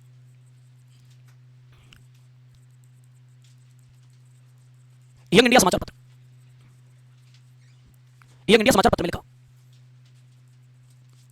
अब दो घटनाएं, दो लाइन ऐसे करके कथन आएंगे। फर्स्ट कथन, पहला है क्या करवाएंगे, बीभत्स बताएंगे मेरे को। यंग इंडिया में बीभत्स बताया और एक स्टेटमेंट है डबल डिस्टिल्ड डायरिज्म। डायरिज्म होता है डायर शाही, डायर और डायरिज्म यानी डायर का किया हुआ काम, यानी डायर का किया हुआ काम धोया गया, तो डबल डिस्टिल्ड डायरिज्म। तो पहला अपन बात करें तो डबल डिस्टिल्ड डायरिज्म, इसे कहते हैं दोहरी डायर शाही। और दूसरा स्टेटमेंट, दूसरे में चले, दूसरे में लिखना नीमू चाणा कांड को, नीमू चाणा कांड को जलियांवाले कांड से भी, नीमू चाणा कांड से भी बीभत्स बताया। अब पुरुष बीभत्स लिख नहीं पाएंगे, देखो बीभत्स बताया। एक बार सबने देख लिया कि सबको डाउट है कि कुछ और नहीं लिखा है।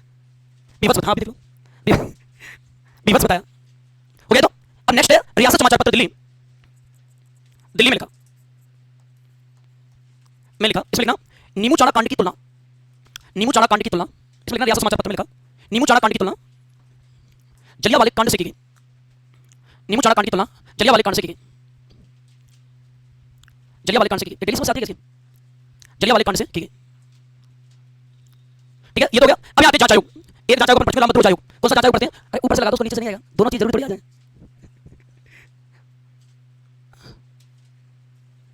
इसमें तो बहुत गलत लगानी पड़ रही है, ऊपर से बता दो। हाँ तो कोई नहीं आता तो कर, देखो ऐसे।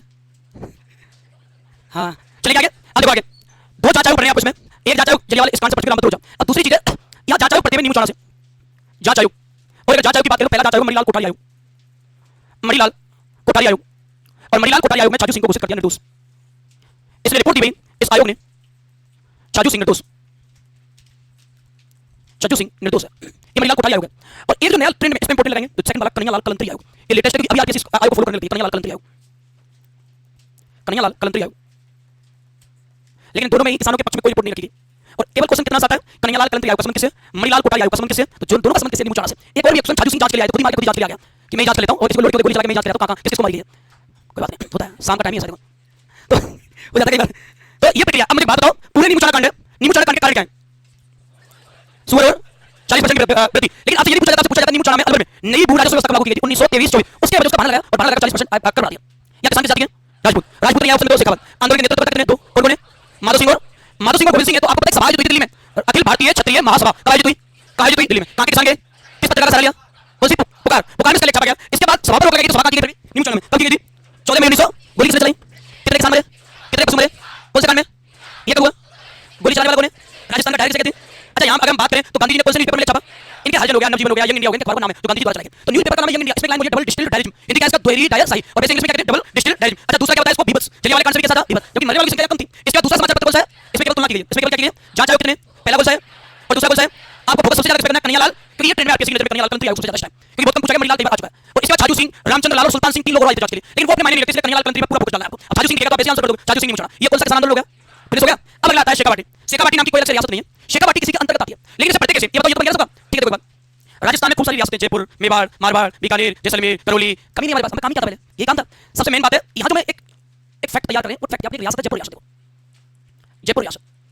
अब जो मैं बता रहा हूँ वो ध्यान देंगे अपन, जयपुर रियासत, जयपुर रियासत के अंतर्गत शेखावाटी का पूरा क्षेत्र आता था। तो शेखावाटी नाम के कोई रियासत नहीं है, शेखावाटी जयपुर के अंतर्गत आता था। तो कहां का राजा शेखावाटी पर कंट्रोल करेगा, ये फिक्स है जिसके अंतर्गत आएगा महाराजा मुखिया होगा, ठीक है, तो हमने मान लिया। लेकिन बताते जयपुर रियासत ने एक संस्था का गठन किया था, जयपुर सरकार ने, जयपुर सरकार ने गठित किया संस्था, क्योंकि देखो शेखावाटी की सारी मांगे जयपुर सरकार तक नहीं पहुंच पाती, किसान कई बार पीड़ित होते थे, सामान्य लोग पीड़ित हुआ करते थे, तो कई बार जयपुर सरकार तक नहीं पहुंच पाती बातें। तो इन्होंने क्या किया, जयपुर सरकार ने सिस्टम तैयार किया, और सिस्टम का काम था कि आप विपदा में, विपत्ति में, समस्या में, अकाल में, अतिवृष्टि में, ओलावृष्टि में आप किसानों की मांग उठाओगे और सरकार को अवगत कराओगे। सरकार तब फैसला करती है, कब आपके लिए सोचती है, आपकी समस्या तक पहुंचेगी। तो जयपुर सरकार ने शेखावाटी के लोगों के लिए संस्था का गठन किया, चीरवा सेवा समिति। अभी तक पेपर आई नहीं है, लेकिन इसलिए मैं आपको बता रहा हूं कि अभी तक आई नहीं है, चीरवा सेवा समिति। और चीरवा सेवा समिति याद रखना, ये देखभाल तो करेगी, नियुक्त करेगी शेखावाटी के लोगों के लिए, लेकिन बनाई किसके द्वारा की है, जयपुर सरकार। जयपुर सरकार के अंतर्गत बहुत बड़ा इलाका है शेखावाटी। शेखावाटी की खास बात है, शेखावाटी में की जाति के लोगों का 76% इलाका शेखावाटी का जाट जाति के किसानों से संलिप्त था, यानी ज्यादातर लोग किस जाति के किसान थे, जाट, फिक्स है। अब बात करें समिति बनाई गई थी चीरवा सेवा समिति, और चीरवा सेवा समिति का स्थापना समय कब बनाई गई थी, तो 1918 में। इसका स्थापना समय 1918 जयपुर सरकार द्वारा। फिर मैं आपसे इसका उद्देश्य क्या था, तो आप ध्यान रखोगे, इसका उद्देश्य था अकाल, विपदा, विपत्ति में आम लोगों की मदद करना, आम लोगों की मदद करना, इसका टारगेट हो गया। अब देखो जो अपन आगे बनाएंगे स्टेटमेंट वो मायने रखता है। मैं आपको सीधे शेखावाटी पढ़ाता हूं, तो स्टेप तैयार नहीं होता, सिस्टम तैयार नहीं होता, अपने को सीक्वेंस तैयार करना होता है। जब भी शेखावाटी को होगा, मैं अगर सरकार बोलूंगा, सरकार क्या होगी, जयपुर की निर्णय को सरकार लेगी। इसका इस रियासत का सबसे बड़ा क्षेत्र, और इस रियासत का सबसे बड़ा जो क्षेत्र है वो शेखावाटी, और इस रियासत का सबसे बड़ा जो क्षेत्र है वो क्षेत्र था शेखावाटी, शेखावाटी क्षेत्र। फिर मैं आपसे एक स्टेटमेंट, दो स्टेटमेंट यहां से बनेंगे। शेखावाटी में अधिकांश जो जनता थी वो किस जाति के किसानों की थी, जाट। तो जब भी शेखावाटी में आंदोलन होगा किस जाति के किसान होंगे, अच्छा मैं आपसे को बेगूं में किस जाति के किसान थे, बिजोलिया में किसके थे, नीमूचाना में किसके थे, और शेखावाटी में किसके होंगे, जाट। तो यहां हम बात करें अधिकांश, यहां बात करें यहां अधिकांश जो किसान थे, अधिकांश किसान यहां जाट जाति के थे, यहां जाट जाति के थे। अब ये ध्यान रखेंगे आप, इसमें अपन प्रक्रिया क्या चलाएंगे, अब इस सीक्वेंस से पूरा इस आंदोलन को, जिस क्षेत्र में आंदोलन थे, इसके आंदोलन अपन दो पार्टों में बांटेंगे, या क्षेत्र के आंदोलन जो है वो दो पार्टों में लेकर पढ़ते, तब जाके इसका सीक्वेंस थोड़ा आसान होता है। तो इस क्षेत्र के आंदोलन या आंदोलन के दो भाग, दो स्टेपों में हुए। देखो सबसे पहले हम बात करें इस पूरे सीक्वेंस को लेकर, तो जयपुर रियासत में जाट जाति का जमावड़ा ज्यादा था, और इनके दो पार्ट बनाए। तो एक तो अपन पढ़ेंगे शेखावाटी किसान आंदोलन, एक तो अपन पढ़ने वाले शेखावाटी किसान आंदोलन, और जो दूसरा अपन पढ़ने वाले हैं पूरे शेखावाटी में कितने जिले आते हैं, कौन कौन से, सीकर, झुंझुनू, चोरू, नीमकाथाना, चारों पहले तीन थे, लेकिन इन सारे के सारे चारों जिलों में सबसे पहला जिला है वो सीकर। पहले से चंद्रकार, पहले नमाकृति का और भी ज्यादा फेमस था, इसलिए एक तो पूरे शेखावाटी में आंदोलन हुआ और एक प्रॉपर सीकर में आंदोलन हुआ, सीकर किसान आंदोलन। इस टाइप से अपन क्या करेंगे, इस पूरे पूरे शेखावाटी को जो आज तक एक साथ पढ़ते थे उसे दो पार्ट में डिवाइड कर लेंगे। अब ये सीक्वेंस बन गया। अब मैं आपसे कह सकता हूं कि इस पूरे क्षेत्र को शेखावाटी आंदोलन को अपन जहां से स्टार्ट करते हैं रियासत जयपुर, बाकी सब जगह सीधे शेखावाटी किसान आंदोलन डालकर खत्म कर देते हैं, कूदन कांड करवाया खत्म 25 अप्रैल 1935 को। ये सीक्वेंस सबका किताब ही बताती है, लेकिन हमें सीक्वेंस अपनी भूमिका मायने रखती है किसी चीज को पढ़ने के लिए। आप किसी भी टॉपिक को पढ़ते हो उसकी भूमिका कितनी स्टार्टिंग कहां से करते हो वो मायने रखता है। आपके माइंड में यहां से चीजें चलेगी, रियासत कौन सी थी, जयपुर। जयपुर रियासत का सबसे बड़ा क्षेत्र कौन सा था, शेखावाटी। शेखावाटी के लोगों की समस्या सुनने के लिए समिति कौन सी बनाई, चीरवा सेवा समिति। कब बनाई, उसका काम क्या, अकाल, विपदा, विपत्ति में आम लोगों की। इसका सबसे बड़ा क्षेत्र कौन सा, शेखावाटी में किसान की जाति है। इसका मतलब आंदोलन कितने भाग बना लें, पहला कौन सा है और दूसरा कौन सा है, तो शेखावाटी को अलग पढ़ेंगे, सीकर को अलग पढ़ेंगे। आज तक ये पता नहीं चला कि सीकर और शेखावाटी अलग आंदोलन है, दोनों अलग हैं। आंदोलन को अलग करके पढ़ेंगे, सीकर में ही मिक्स नहीं करेंगे एक साथ, अपने को अलग पढ़ने बनाओ बस के साथ चलते हैं।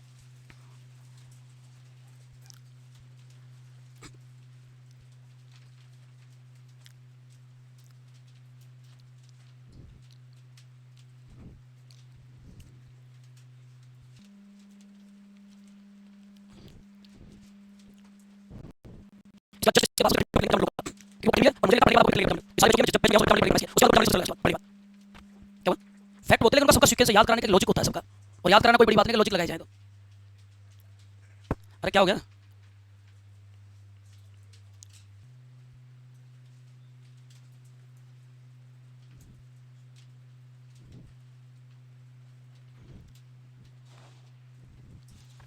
एक बार खींच लो टेबल, जितना खींचना है ढंग से खींच लो।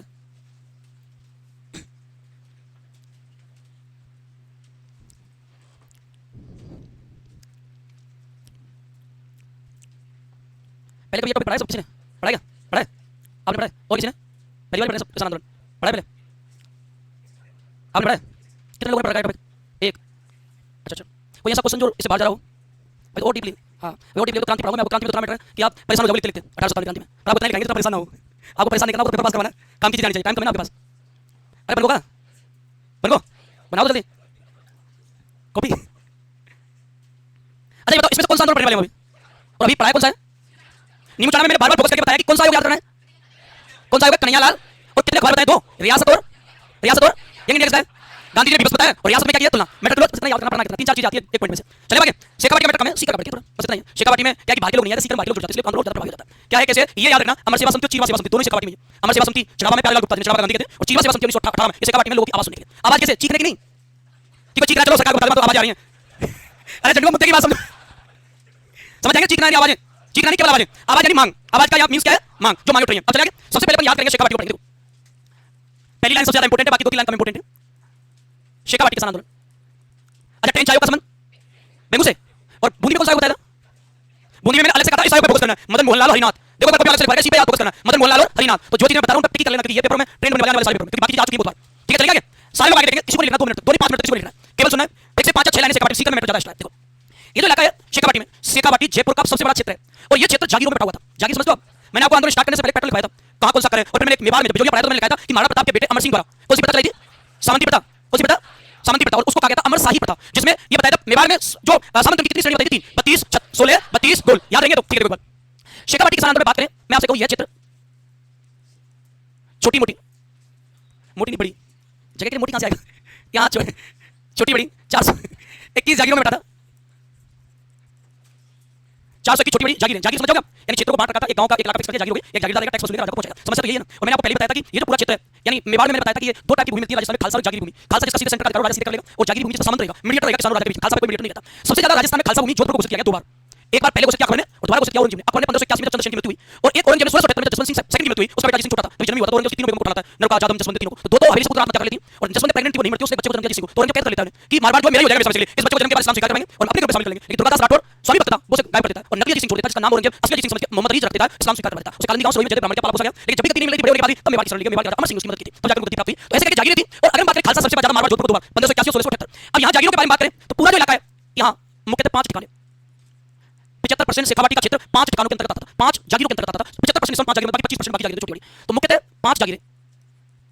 5 जागीरें थी इनमें हम बात करें तो एक आती है डूंडलोद एक आती है बिशाऊ एक आती है मंडावा एक आती है मलसीसर डूंडलोद बिशाऊ मंडावा मलसीसर कौन सी लगी नवलगढ़ कितनी हो गई 5 ये जो 5 है इन्हें शेखावाटी कहते हैं पंचमाड़े आजकल को यार पंचमाड़े में कौन सा नहीं आता तो शेखावाटी के क्या कहते हैं पंचमाड़े इनको नाम दिया जाता है इनको शेखावाटी के पंचमाड़े कहते हैं के पंचमाड़े तो ये आप ध्यान रखोगे इन पंचपाड़ों के अंतर्गत शेखावाटी की 75% भूमि आती थी इनके अंतर्गत 75% भूमि आती थी ये तो भाई प्रारंभिक स्थिति अब क्या कंडीशन है वो देखिए ये मैंने आपको एक स्टेप तैयार किया कि 400 की जागीरों में 5 जागीरें सबसे बड़ी हैं इनको पंचपाड़े के अंतर्गत पूरे शेखावाटी की कितनी भूमि आती है सबसे बड़ी बात है ठिकानेदारों का जुल्म ज्यादा था बैठ बेगार लागबाग सामंती शोषण ये इतने ज्यादा थे कि अपनी मनमर्जी से टैक्स वसूलते थे मनमर्जी से अधिकार था और इन्होंने इतना ज्यादा किसानों पर टैक्स दिया लागबाग के बहाने से बैठ बेगार के बहाने से जिसे किसान दे नहीं पाते थे और जब किसान नहीं दे पाते थे तो किसान ना देने में असमर्थ होते इसलिए किसान ने आंदोलन की तैयारी की आंदोलन करते और किसानों ने आंदोलन किया और आंदोलन किसानों ने किया तो ये जो आंदोलन था वो इस क्षेत्र का शेखावाटी का पूरा करता था लेकिन यहाँ प्रक्रिया बनती है कि इनके कारण क्या था आंदोलन का तो ध्यान रखना यहाँ जो आंदोलन का कारण है आंदोलन का कारण और आंदोलन का कारण था लागबाग बैठ बेगार प्रथा लागबाग बैठ बेगार प्रथा बैठ बेगार प्रथा ऊपर से सामंती शोषण अगर टैक्स नहीं दे पाते तो किसानों के साथ दुर्व्यवहार किया जाता था उनका शोषण किया जाता था और सामंती शोषण अच्छा मैं आपसे कहूं यहां किसान जो होते हैं किस जाति के थे किस जाति के तो मैं आपसे ये कहूं यहां किसानों की जाति जाट किसानों की जो जाति थी वो थी जाट अब यहाँ किसानों के पास कोई ऑप्शन नहीं है कि आप आवाज नहीं उठाओगे इसका कोई ऑप्शन नहीं है मैंने आपको बताया पंचपाड़े के इलाके पंचपाड़े में कौन से डूंडलोद बिशाऊ मंडावा मलसीसर नवलगढ़ पंचपाड़े पंचपाड़ों के अलावा आंदोलन का कारण लागबाग दोनों चीजें में विस्तार से आपको पहले बता लाग यानी अतिरिक्त वसूली का नियम बेगार यानी बाग यानी बेगार बिना पैसे के काम बैठ बेगार उसमें आता है इसका सामंती शोषण नहीं ना देने पर किसानों का शोषण किया जाता है उनके साथ मारपीट की जाती थी अब यहाँ जो किसान है उनकी सबकी जाति कौन सी है जाट अब यह कंडीशन क्या बनी कंडीशन बनती है किसान टैक्स देने में समर्थ नहीं है सक्षम नहीं है अब सक्षम नहीं है तो किसान के पास कोई चारा नहीं है तो किसानों ने एक बड़ी पंचायत बुलाई आंदोलन करने के लिए अब ये जगह आप जगह शेखावाटी में सीकर के अंतर्गत आती है बगड़ क्षेत्र और बगड़ क्षेत्र में 1925 में किसान एकत्रित हुए यानी मैं आपसे कहूं एक जगह बगड़ कभी नहीं पड़ी आज से पहले अपन बगड़ कभी नहीं पड़ी आज से पहले लेकिन बगड़ में पढ़ने से शेखावाटी से अलग से किया गया पहले बाकी जनरल में बगड़ हमारे पुरानी होती है इसी से स्टार्ट होता है यहां पर बात करें बगड़ क्षेत्र 1925 में किसान एकत्रित हुए और एकत्रित होकर ये बताते जयपुर के राजा को पत्र भेजा शिकायत पत्र की शिकायत हमारी हमारा सॉल्यूशन कीजिए तो एकत्रित हुए उन्होंने शिकायत की जयपुर के राजा को इन्होंने शिकायत की जयपुर राजा को अब बात करेंगे इस कंडीशन अब मुझे बात बताओ क्या सामंत चाहते हैं शिकायत की जाए सामंत चाहते हैं शिकायत की जाए नहीं चाहते सामंत कभी नहीं चाहेंगे क्योंकि चल रहा है लेकिन किसानों को समस्या है तो समस्या जिसको आवाज नहीं उठाएगा तो 1925 में बगड़ क्षेत्र में किसान एकत्रित होकर जयपुर शासक को शिकायत भेजते हैं लेकिन किसानों को उम्मीद थी जयपुर राजा कोई एक्शन लेगा लेकिन जयपुर के राजा ने कोई एक्शन नहीं लिया और ऐसे झूठे को यानी ऐसी फॉर्मेलिटी पूरी करके एक पत्र लिख दिया कि आप थोड़े बहुत सुझाव को देखें किसानों की समस्या को देखें आप मन बाकी जो करें ठिकाने से राजा को रोटी चलती थी ठिकाने टैक्स देना बंद कर देंगे ठिकाने तो राजा को पैसा आएगा और अगर जागीरदार पैसे देंगे तो जागीरदार कैसे वसूलेंगे किसानों से तो जागीरदार लेते किसानों से जागीरदार देते राजा को तो राजा तो स्टेप है तो सीढ़ी है इससे चल जाएगा दोस्ती पक्की लेकिन खर्चा अपना है धंधे में कोई कॉम्प्रोमाइज नहीं होगा जहाँ जाएगा वहां से लेना ही पड़ेगा अब बताते इस कंडीशन में जैसे ठिकानेदारों को पता चला ठिकानेदारों ने इनका अत्याचार बढ़ा दिया इनके साथ मारपीट घरों को जलाना और बहुत ज्यादा शोषण स्टार्ट कर दिया तो ठिकानेदारों ने अत्याचार बढ़ा दिया यहाँ तक ये कंडीशन ये बची कंडीशन क्या बनी एक गांव था हनुमानपुरा और हनुमानपुरा गांव में आग लगा दी ठिकानेदारों ने सबसे किसान डर बैठा डर होना चाहिए हमारे अंदर काम करते डर नहीं होगा तो कभी भी आवाज उठा सकते हनुमानपुरा गांव में आग लगा दी ठिकानेदारों ने और बहुत सारे घर जल गए और बहुत सारे घर जल गए गांव में कूदन गांव में व्यक्ति था कालू राम पहले कालू हुआ करते थे कालू राम हुआ करते थे कालू राम ने ये बताया जाता है शोक सभा का आयोजन किया शोक सभा आयोजित की कूदन गांव में और अगर मैं आपसे कहूं पानूसरी गांव तो पानुसरी गांव में शोक सभा आयोजित करने वाली महिला की बनारसी देवी, अब एक नई महिला आ गई। मैं आपसे कहूं अंजना देवी चौधरी का संबंध कौन से किसान आंदोलन से? बूंदी बनारसी देवी का संबंध किससे? अरे कहते हैं तो ये कौन से क्षेत्र में कट्टे को शिकायत करते हैं और किस राजा को की? जब राजा को तो जो सामंतों ने क्या बढ़ा दिया अत्याचार, राजा ने केवल गवर्नमेंट की डर नहीं था, इसके बाद निर्माण में आग लगा दी, जिसके खिलाफ दो जगह शोक सभा आयोजित की गई, कुदर गांव में, पानुसरी गांव में। पानुसरी गांव में किसने की? बनारसी देवी ने। और कुदर गांव में किसने की? कालू जी खतरनाक है, कालू तो सोच के खतरनाक है। देखो अब यह बात करें इसको इसको अगर आगे बढ़े तो बताया जाता है तो अब किसानों के पास कोई ऑप्शन नहीं, किसानों ने स्टार्ट कर दिया सत्याग्रह। सत्याग्रह क्या होता है?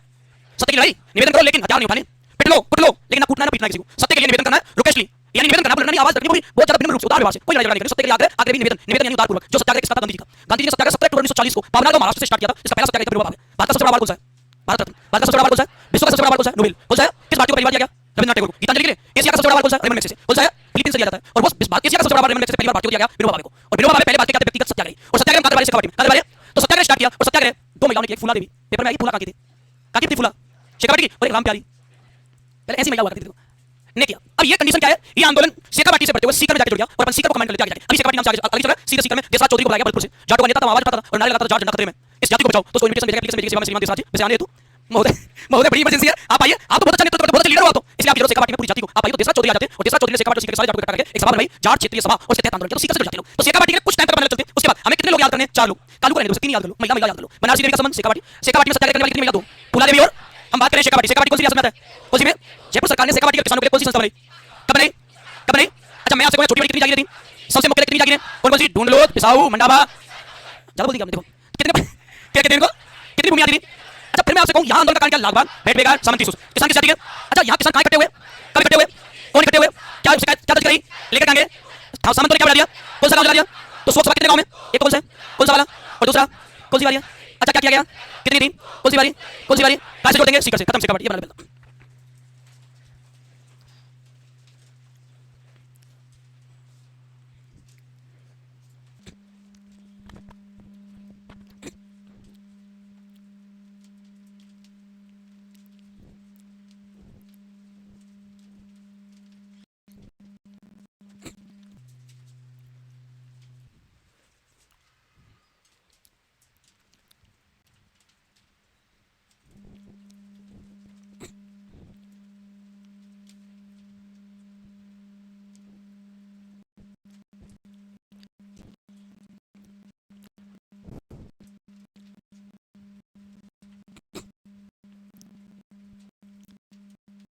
इधर आती है तो पता नहीं आ रही है, समाने करते हैं।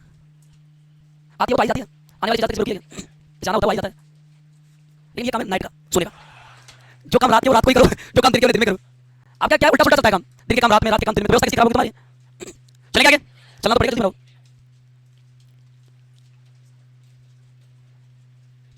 तुम्हें टाइम नहीं है तो सुबह से शाम तक तुम्हें पढ़ना ही पढ़ना है तुम्हें। चुहा है उड़ने वाला है क्या? अच्छा कोई नहीं, वो भी फीलिंग ले रहा है, लेने दो, पीछे जाके दिखाए। चुहा पीछे तो जा ही नहीं रहा, घूमने तो आ गया, इधर तो आ ही नहीं रहा, फ्रंट पे देख रहे हो, उधर ही ले जाता है, तुम्हें देख के चुहा लौट जाता है। देखो करेंगे स्टार्ट, अब देखो आगे बन गया सबका। कहाँ होंगे किसान इकट्ठे? बगल क्षेत्र में। शिकायत किसके पास ले जाएंगे? ये बुलाने के बाद जिसके कारण सामंत क्या करेंगे? अच्छा जिसके कारण क्या होगा? हनुमान प्रगट में आग लगेगी, शोक सभा बनेगी। कितने गांव में? 2। बोल से पूरे गांव को लिखा दिया। अच्छा कूदर गांव, कूदर और दूसरा, अरे कालू गांव का नाम नहीं है, कूदर गांव में कालू नाम। और बनारसी देवी कौन से गांव में? पानुसरी गांव में। अब देखेंगे सीधे लाइन बनाओ, लाइन में लिखेंगे शेखावटी के किसान 1925 में बगल क्षेत्र में एकत्रित हुए, बगल क्षेत्र में एकत्रित हुए। हाँ देख लो बगल, ज्यादा कठिन तो नहीं है, हाँ देख लो एक बार, देखा नहीं भय हो जाए। हमेशा बचपन से ही है, मेरा ही नहीं सबका ही है। हाँ सबका ही है। बोल मुझसे कहते हैं वो चक्कर पड़ रहा है कोई, मैं भी नहीं बता चक्कर पड़ रहा, भूमि मुझे बता दे। एक दिन बात खुल गई, चक्कर कहाँ पड़ता है तो उन्होंने बता दिया, मैं नहीं बता दिया, सेम कंडीशन है। मैं भी उससे कई बार चक्कर पड़ता है क्लास में किसी चीज में, नहीं पता, ऐसे नहीं बताया जाता। उन्होंने मुझसे आपको पता नहीं, एक दिन भेद खुल गया। एक बच्चे ने खुला दिया बीच में, सर बेहोश का चक्कर, मैं और सर एक दूसरे की तरफ, आपके भी है? हाँ मैंने आपके भी, हाँ तो बेहतर ऐसे बोलते हैं अचानक से, ऐसे थोड़ी बता के। तो यहाँ नहीं, जितने भी टीचर है अब जयपुर में जितनी कोचिंग है 60% टीचर भरतपुर के हैं, वो सब में बैक का वायरस है, सब में घुसा हुआ है, निकल ही नहीं रहा। आज तो मेरा ही निकला तो किसी का क्या निकलेगा? निकलता ही नहीं कभी। तो इनका मास्टर हमारा ऐसा दूसरा मोटा था, उससे कहा था कम तो सोता जाता था, तो बे और बे का चक्कर तुमसे बना हुआ है। सरकारी स्कूल में ऐसे टीचर मिलते हैं, सिखाते हैं, सोते जाता है। नहीं अभी तक नहीं आया। चलो देखो कहाँ तक पहुंची शिकायत करवाई? पता तूने करवाई शिकायत? एकत्रित हुए और जयपुर राजा को शिकायत भेजी, जयपुर राजा को शिकायत भेजी, जिसके कारण पूरी एक ही लाइन बनी है, जिसके कारण जागीरदारों ने किसानों पर अत्याचार बढ़ा दिया।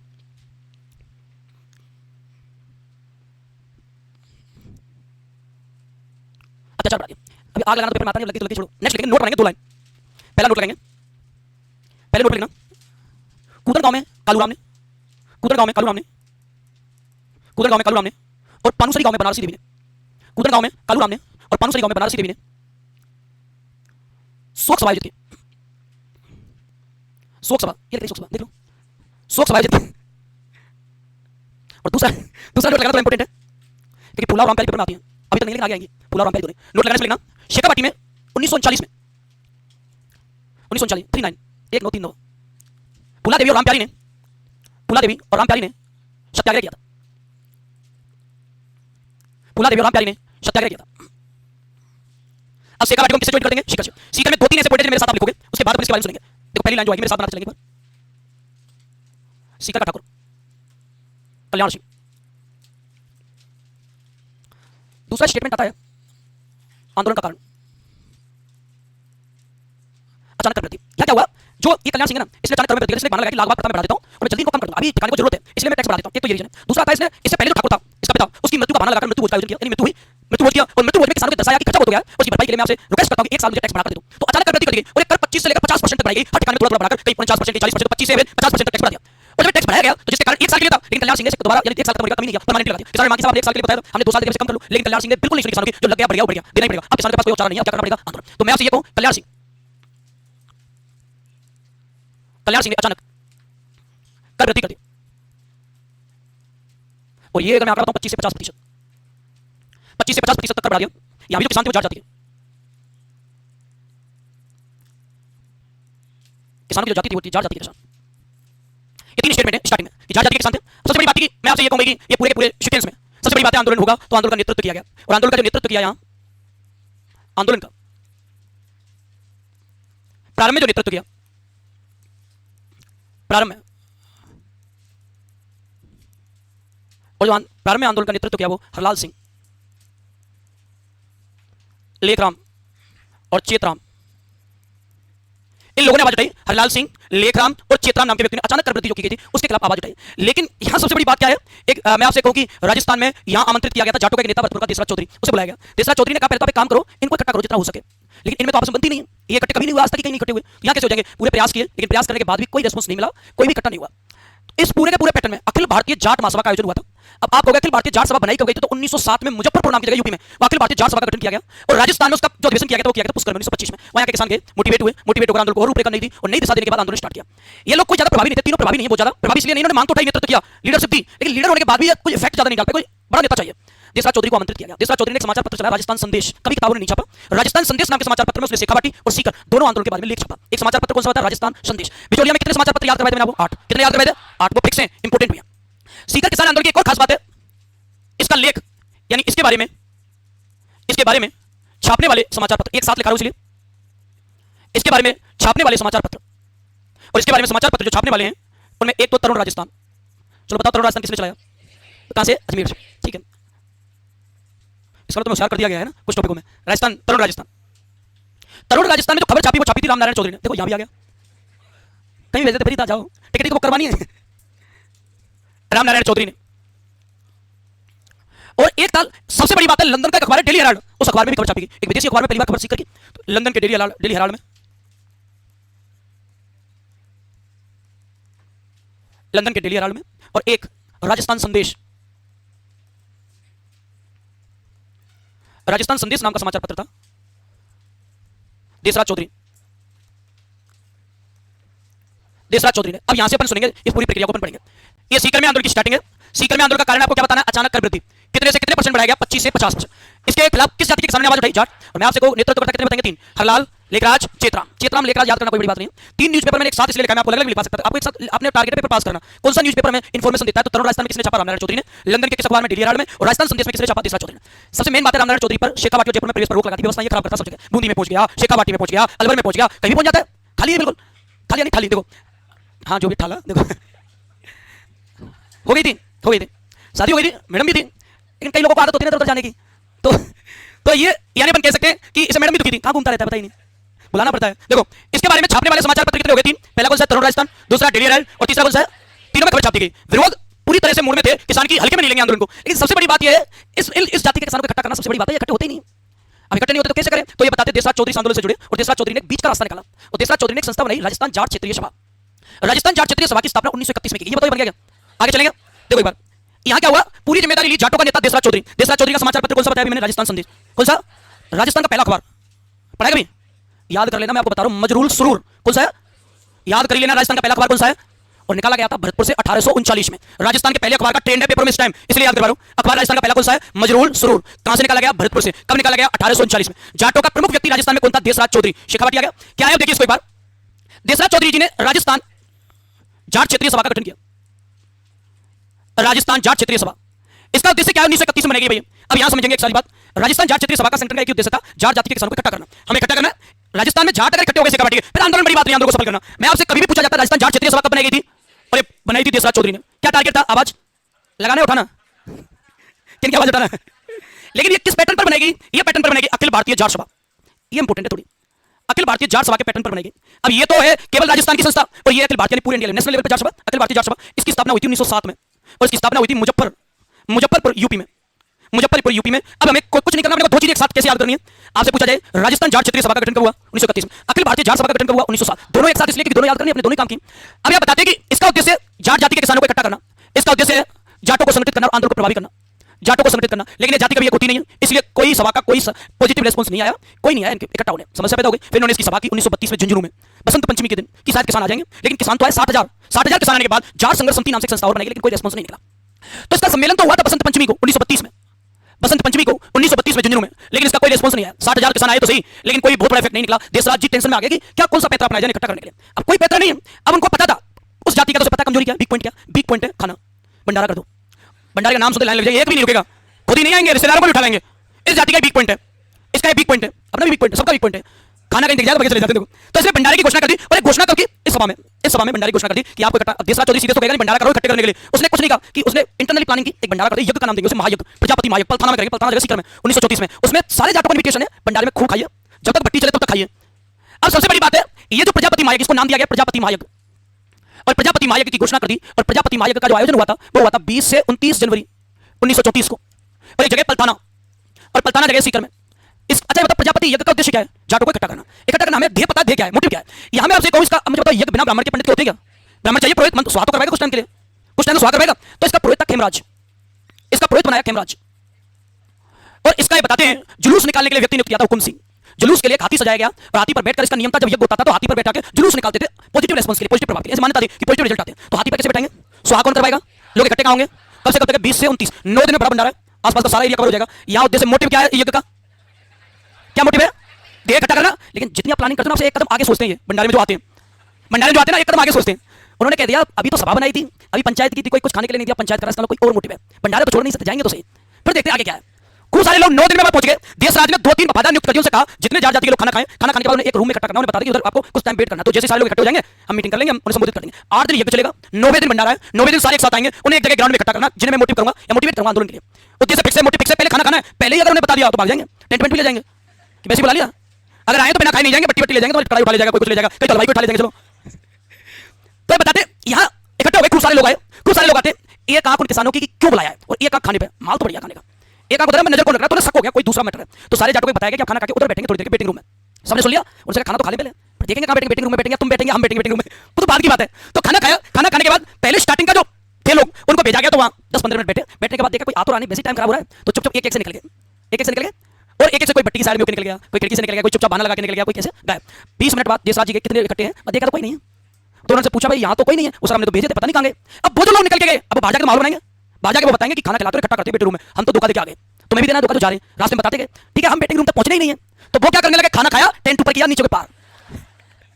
आधे क्या करते हैं आपको पता, टेंट लगा दो, खम्मा गाड़ते बीच में ज्वाइन करने के लिए, खाना खाया बीच में पार हो रहे खम्मे के बीच, आधे इधर आधे इधर, धीरे धीरे निकल रहे। कई तो हथियार लेकर आए टेंट में से पार, क्योंकि टेंट की भरपाई कौन करेगा, प्रोग्राम जो कर रहा है वो, हमें तो हमारा आधे से खाओ निकलो। तो आधे नीचे निकल रहे, आधा बाहर, आधा अंदर, आधे खम्मे के साइड से होकर निकल रहे, एक भी किसान इकट्ठा नहीं हुआ, रेस्पॉन्स नेगेटिव। अब क्या करे देसराज चौधरी, भंडारा भी कर दिया, पूरा खर्चा हो गया, कोई इकट्ठा ही नहीं हुआ, समस्या बड़ी बेकार समस्या है। अब देसराज चौधरी ने यह सोचा अब महिलाओं को जिम्मेदारी दे देते, महिलाओं से आंदोलन को प्रभावी कर दे, तो महिलाओं को जिम्मेदारी दी गई। तो महिला, अब उस समय क्या होता, एक ठिकाना था सीहोट, और सीहोट का ठाकुर था मान सिंह, और सीहोट के ठाकुर मान सिंह ने महिलाओं के साथ दुर्व्यवहार स्टार्ट कर दिया, अत्याचार, महिलाओं पर लाठीचार्ज करवाना स्टार्ट कर दिया, महिलाओं के साथ दुर्व्यवहार करना स्टार्ट कर दिया पूरे सीकर में। और जब सीहोट के ठाकुर की सब जगह ऐसे कहते आलोचना होने लगी, तो महिलाओं को लगा कि महिलाओं के खिलाफ ऐसा दुर्व्यवहार करने वाले को सबक सिखाना जरूरी है। तो इसके खिलाफ एक जगह फिक्स की गई महिलाओं के द्वारा, कटरातल, ये थोड़ा इंपोर्टेंट है, कटरातल गांव, और कटरातल गांव सीकर में, इसकी डेट याद करनी, ध्यान रखना 25 अप्रैल 1934 कब की बात है। गांव कौन सा है, 10,000 महिलाएं इकट्ठी हुई मान सिंह के खिलाफ। कितनी महिलाएं एकत्रित हुई, और 10,000 महिलाओं का नेतृत्व कर रही थी किशोरी देवी। कौन सी देवी, तो 10,000 महिलाएं किसके नेतृत्व में इकट्ठी हुई, इकट्ठा किया गया। कोई ऐसा व्यक्ति चाहिए, ऐसी महिला चाहिए जो मोटिवेट कर सके। तो यह भाषण देती है उत्तमा देवी, और ओजस्वी भाषण दिया उत्तमा देवी ने, और इन महिलाओं को मोटिवेट किया। लाइन क्या आती है, 10,000 महिलाएं एकत्रित कहां हुई थी, कटरातल गांव में। कब हुई थी, 25 अप्रैल 1934 में। और किसके नेतृत्व में, कितनी महिलाएं, और भाषण किसने दिया।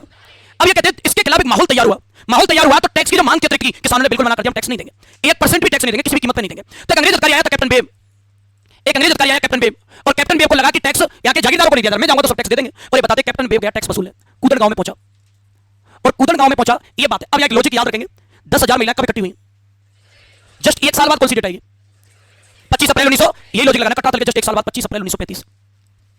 टैक्स वसूले कौन गया, अंग्रेज अधिकारी। जब ये टैक्स वसूला जाता है, और ये टैक्स वसूला गया, तो एक महिला उसके घोड़े के सामने आ जाती है, जिसका नाम था दापी देवी। कौन सी देवी, पहले ऐसी देवी चलती थी, देखो दापी देवी। दापी देवी ने कहा मेरा आवाज है कूदन के गांव को कि कोई भी कैप्टन बेब को टैक्स नहीं देगा। टैक्स दे दिया, इसका मतलब अपनी वचन से पीछे हट गए। जब आंदोलन है तो टैक्स क्यों देना, जब लड़ाई टैक्स की, टैक्स दे देंगे तो लड़ाई बचेगी कहां, कोई टैक्स नहीं देगा। तो दापी देवी ने कूदन गांव के किसानों को भड़का दिया, और घोड़े के सामने खड़े हो गए, कोई टैक्स नहीं देगा, आप लौट जाइए। दापी देवी के विरोध से जो कैप्टन बेब था, वो दापी देवी पर कोई कैसे लाठी चार्ज उसकी प्लानिंग करता, उससे पहले लोग समझ गए किसान कूदन गांव के दापी देवी पर अत्याचार किया जा सकता है, इसलिए सारे किसान निकल के आ गए और लाठियां लेकर कैप्टन बेब को घेर लिया, क्योंकि दापी देवी को बचाना है। और जब घेर लिया तो सिचुएशन को देखकर कैप्टन बेब ने चलवा दी गोली, जिसमें टीकूराम, आसाराम, ये तो पुनर्जन्म है, टीकूराम, आसाराम, तुलचाराम, सब एक ही ग्रुप के थे। कौन कौन हो गए, टीकूराम, आसाराम, इनको तीनों को गोलियां लगी, तीनों मर गए। किसान चार थे लेकिन मैंने कितने लगाए, तीन को गोलियां लगी, तीनों मर गए। और तीनों के मरने के बाद ये गांव थोड़ी रहेगा, क्या बन जाएगा, अब इसे क्या कहेंगे, कूदन कांड। राजस्थान का एकमात्र ऐसा कांड जिसकी चर्चा ब्रिटेन की संसद हाउस ऑफ कॉमन्स में चली, वो कूदन कांड है। कौन सा कांड है, एकमात्र ऐसा कांड राजस्थान का जिसकी चर्चा ब्रिटेन की संसद में हाउस ऑफ कॉमन्स में चली, वो कौन सा कांड हो जाएगा। सारी की सारी घटना अपन यहां से चलाएंगे कि राजस्थान में कौन सी सभा बनाई गई, अरे पूरी बताओ, कब बनाई, अखिल भारतीय जाट सभा कब बनी, कहां बनाई, इसका उद्देश्य क्या था जाटों का। अच्छा, इसका सम्मेलन बसंत पंचमी को कहा हुआ, कब हुआ, जिसमें घोषणा की गई क्या करेंगे, कब किया गया भाई, 20 से 29 जनवरी 1934। कहां किया गया, पुरोहित कौन था, प्रदर्शन किसने किया, और उस समय सियोट का ठाकुर कौन था, उसने किन पर अत्याचार किए, इसके खिलाफ महिलाएं कितनी इकट्ठी हुई, कहां इकट्ठी हुई, और कटरातल गांव में कब इकट्ठी हुई, जिनका नेतृत्व किसने किया, भाषण किसने दिया, जस्ट एक साल बाद की बात है, ये लॉजिक याद करना, कटरातल के जस्ट एक साल बाद कूदन कांड सीकर में होगा। और ये बताते कौन सा अधिकारी आया, कौन से गांव में, कब आया, क्या लेने आया, कर वसूल आया, आगे कौन आ गई, जिसके चक्कर में कितने मर गए, कौन कौन, टीकूराम, आसाराम, तुलचाराम। और ऐसा एकमात्र कांड जिसकी चर्चा ब्रिटेन की संसद हाउस ऑफ कॉमन्स में चली, वो कौन सा कांड है, मेट्रिकुलर कौन सा आंदोलन है, शिखर। अब बनाया गया, लिखते चलो, लाइन बनाते चलो, टाइम कम तो मिलेगा। अरे हथियार उठा, जंडू रिलैक्स है। अगली लाइन लिखेंगे, देसराज चौधरी ने, देसराज चौधरी ने लिखना, देसराज चौधरी देख के लिखोगे, बोर्ड पे देख रहे हो, आप देसराज चौधरी, ये रहा देसराज चौधरी ने 1931 में राजस्थान जाट क्षेत्रीय सभा, राजस्थान जाट क्षेत्रीय सभा का गठन किया। और जाट क्षेत्रीय सभा से ब्रैकेट बंद कर लेना, अंडरलाइन करके, क्योंकि ये इंपॉर्टेंट चीजें थोड़ी, टाइम कम है, बंद तो मैं करवा देता लेकिन टाइम कम है, आप खुद बंद कर लो उसको ना। इतना था, अरे मुस्कुरा रहा है, बंद कर, बिना बंद किए मुस्कुरा रहा है। जिसका उद्देश्य, अरे बस कर, जिसका उद्देश्य कोई बात नहीं, जाटों को संगठित करना, जिसका उद्देश्य जाटों को संगठित करना था। किसका उद्देश्य ये तो बता दो, समझ जाएंगे ना, ठीक है। नीचे का नोट लगाएंगे, इस जाट क्षेत्रीय सभा का सम्मेलन, इस जाट क्षेत्रीय सभा का सम्मेलन 1932 में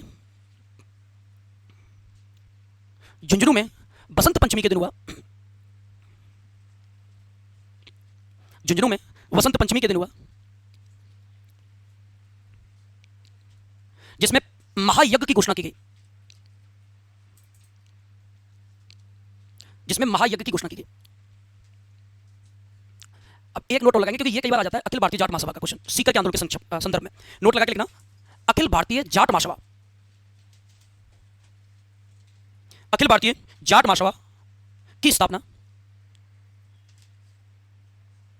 1907 में, 1907 में मुजफ्फरपुर यूपी, कोष्टक में यूपी का लेना, मुजफ्फरपुर यूपी में की गई थी।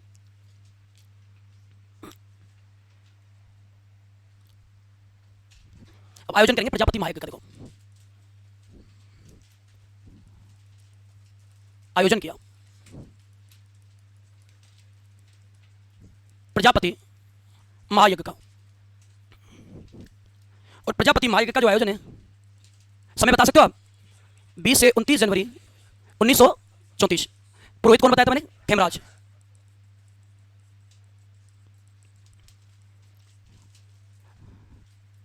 जुलूस निकाला, हुकुम हुकुम सिंह को हाथी पर बैठाकर।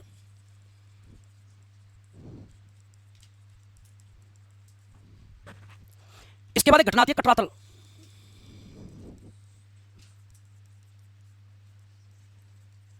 25 अप्रैल 1934।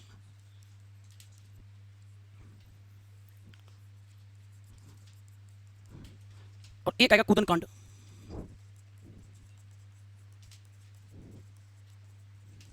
अप्रैल 1935।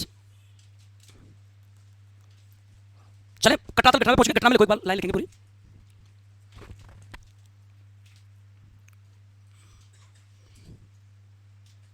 चलिए घटना में तीन ही तो लाइन थी, बहुत ज्यादा तो लिखा ही नहीं है।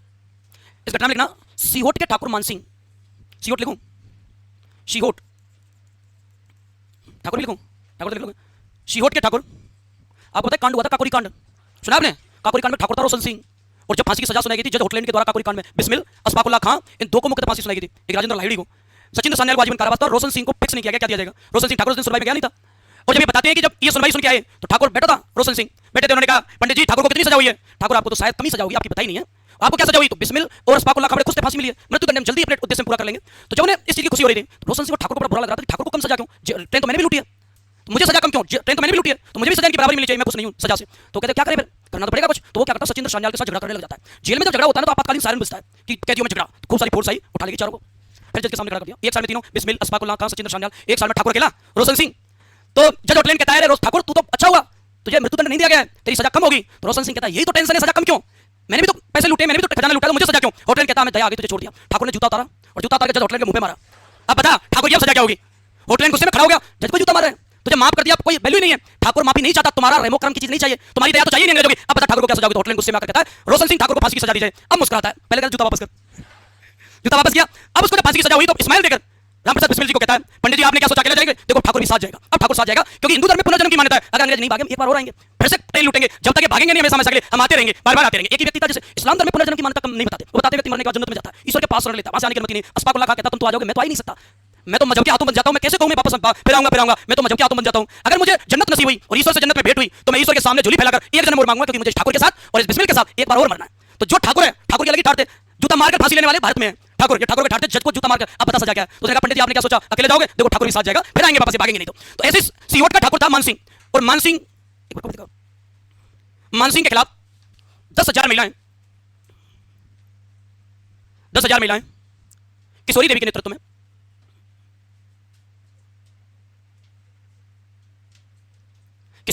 में कटरातल गांव में एकत्रित हुई। पीछे रह गए, लंबी लिंक है। कटरातल गांव में एकत्रित हुई जिसमें ओजस्वी भाषण उत्तमा देवी ने दिया। जिसमें भाषण उत्तमा देवी ने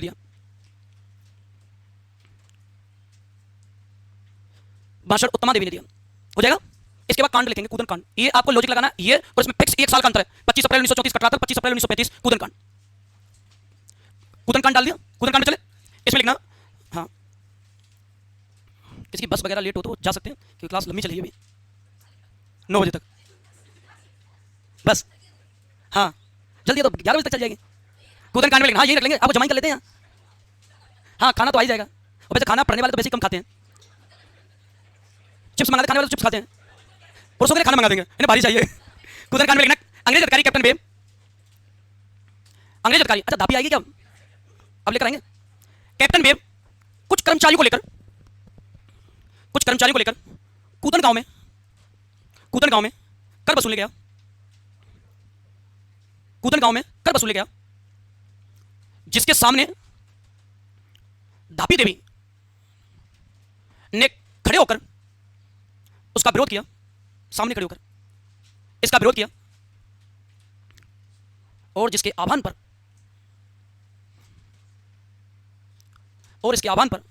सभी किसानों ने, दोबारा बोल दूंगा अगर पीछे रह जाएगा, मुझे कैसे पता चल जाता पीछे रहने का? आपका चेहरे का एक्सप्रेशन बता देता है। अब अलग टाइप का मुंह बनाते हो जब पीछे रह जाते हो। कहां तक पहुंच गया था? एक बार कॉपी दे दो, एक बार देख लो सारे लोग। अंग्रेज अधिकारी कैप्टन बेब कुछ कर्मचारी को लेकर कूदन गांव में कर वसूलने गया। ऐसे थोड़ी मिलाते जा रहे हैं, उंगली रख के 5वीं क्लास में मिला देते हैं। जिसके सामने धापी देवी ने, हाँ खड़े होकर ये तो मुझे ही नहीं पता था कि खड़े होकर विरोध किया था। खड़े होकर अभी पता चला, खड़े होकर इसका विरोध किया और इसके आह्वान पर सभी किसानों ने विद्रोह कर दिया। विद्रोह लिखूं? जिस पर कैप्टन बेब ने गोलीबारी कर दी, जिस पर कैप्टन बेब ने गोलीबारी कर दी। इस घटना में मारे गए किसान, आसाराम इंपोर्टेंट है, आज भी इंपोर्टेंट है, पहले भी ये पुनर्जन्म हुआ है देखो। हाँ रिवर्स हो रहा है बिल्कुल। टीकूराम मारे गए किसान, टीकूराम, आसाराम, तुलछाराम। टीकूराम, आसाराम, तुलछाराम। हाँ टीकू भाई, अभी टीकूराम, आसाराम, तुलछाराम। अब पता भाई करके क्यों जाते हैं कि अब आपकी बारी है हमारी बारी खत्म और तुम्हारी बारी, अब तुम देखो मौका कब निकलना है, कितने बजे निकलना है। अब मुझे बताओ कांड का नाम क्या है? राजस्थान की एकमात्र ऐसी घटना जिसकी चर्चा ब्रिटिश संसद हाउस ऑफ कॉमन्स में चली। कौन सी घटना है? इंपोर्टेंट लगा के, नोट लगा के इस लाइन को अंडरलाइन करो, लिखेंगे पीछे लगे, लिख गया ना, ठीक है, नोट लगाओ, इंपोर्टेंट लगाएंगे इसको। अच्छा ये कोई पलताना नहीं लिखा क्या? स्थान देखो, प्रजापति है, पलताना स्थान जोड़ लो उसमें, पलताना जोड़ लो एक बार। आयोजन स्थान से डाल लेना, आयोजन स्थल, हुकुम सिंह के नीचे पलताना सीकर। बोर्ड थोड़ी हो रहे हैं, चले क्या आगे? नोट लगा लिया लास्ट में, नोट में लिखो राजस्थान की एकमात्र घटना, राजस्थान की एकमात्र घटना कूदन कांड की घटना, राजस्थान की एकमात्र घटना कूदन कांड की घटना, जिसकी चर्चा ब्रिटिश संसद हाउस ऑफ कॉमन्स, जिसकी चर्चा ब्रिटिश संसद हाउस ऑफ कॉमन्स में की गई। ब्रिटिश संसद हाउस ऑफ कॉमन्स में की गई, वेरी इंपॉर्टेंट है। एक ही कांड है जिसकी चर्चा ब्रिटेन में हुई, उनकी संसद में हुई, हाउस ऑफ कॉमन्स में, ठीक है, ये हो गया। अब इसके बाद छोटे छोटे आंदोलन बच जाते हैं अपने, एक तो बीकानेर का है, एक भरतपुर का है, एक मेव किसान आंदोलन है, एक मारवाड़ है। छोटे छोटे 3-3 4-4 लाइन के आंदोलन है, इसके बाद टॉपिक खत्म हो जाएगा। हाँ करौली भी है, तो पहले छोटे को लेते हैं, लास्ट में मारवाड़ ले लेंगे ना। पहले बीकानेर देखो एक बार, बात मत करो। बीकानेर किसान आंदोलन, बीकानेर किसान आंदोलन के 3 स्टेप बनेंगे अपन, एक ही स्टेप खत्म है वैसे तो, हम कितने स्टेप बनेंगे? 3। बीकानेर किसान आंदोलन को अपन डिवाइड करेंगे 3 पार्टों में, उसके बाद उसके एक एक दो लाइन तीनों चीजों की है, उसके बाद आंदोलन खत्म। ये लगा देने पर गेट, गेट लगा दो। इस आंदोलन में 3 भाग अपन बनाएंगे, और इस आंदोलन की जो 3 भाग हैं, इन भागों को लेकर बात करें। गंगनहर, गंगनहर क्षेत्र किसान आंदोलन, गंगनहर क्षेत्र किसान आंदोलन।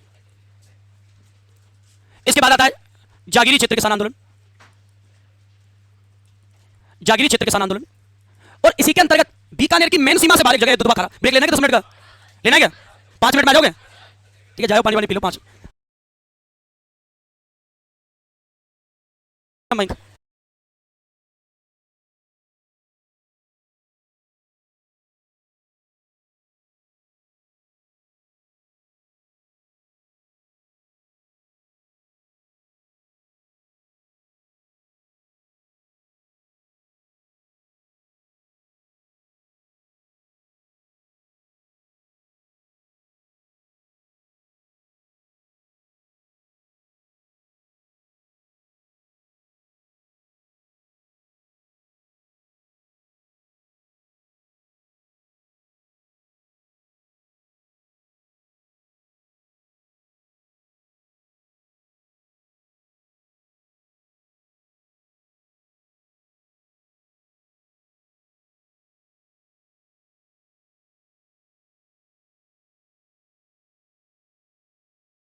ठीक है, फिक्स 6 बजे का टाइम दिया था, जो आ गया वो आ गया। अपन करते हैं क्योंकि अपने पास टाइम कम है और मसाला ज्यादा है पढ़ने के लिए। देखो, बीकानेर किसान आंदोलन, इसके पहले 3 पार्ट बना लो आप।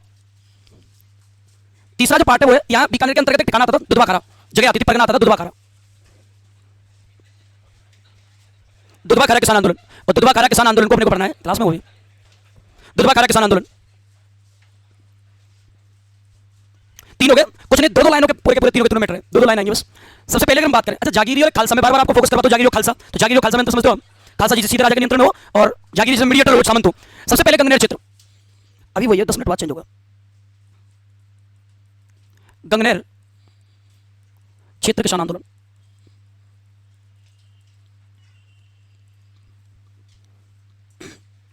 यहां बात करें, इसको गंगनेर बनवाई थी गंगा सिंह ने 1922 से 27 तक। उसके आसपास के जो गांव थे और उनमें जो कह रहे किसान थे, उन किसानों द्वारा आंदोलन किया गया। लेकिन इनको गंगा सिंह ने वादा किया था कि मैं तुम्हें बहुत ज्यादा पानी लेकर आऊंगा सिंचाई के लिए, तुम्हारे कर माफ कर दूंगा। लेकिन पानी की लागत कम होने के कारण उत्पादन कम हुआ, उत्पादन कम होने के कारण छूट देने के बाद भी किसानों को कोई बेनिफिट नहीं हुआ, जिसके कारण ये कहते हैं आंदोलन की रूपरेखा तैयार हुई। तो मैं आपसे ये कहूं, यह आंदोलन